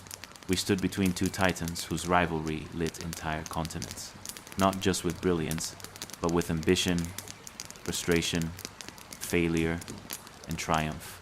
We saw the long nights, the burnt filaments, the ruined prototypes, the exhaustion, the laughter that slipped through cracks in the struggle, and the quiet, stubborn belief that the world could be brighter, that light could be captured, shaped, and given freely to humankind. For them, progress wasn't easy. It wasn't clean. It wasn't neat. It was messy, exhausting, competitive, and sometimes ridiculous. Because even the greatest innovators suffered bad hair days, exploding labs, and the occasional dramatic meltdown. And yet, through rivalry and failure, through cold workshops and sleepless nights, they kept going. Their resilience lit the world, literally.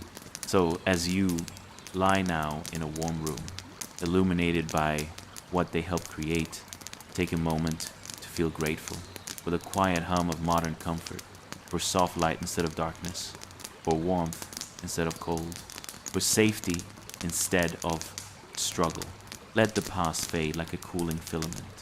Let your thoughts settle like dust on an old workbench. Let sleep rise slowly, softly, peacefully. You're safe. You've done enough. The world, its inventions, its rivalries, its noise can wait for morning. Close your eyes, breathe deeply, and drift gently into dreams. Good night.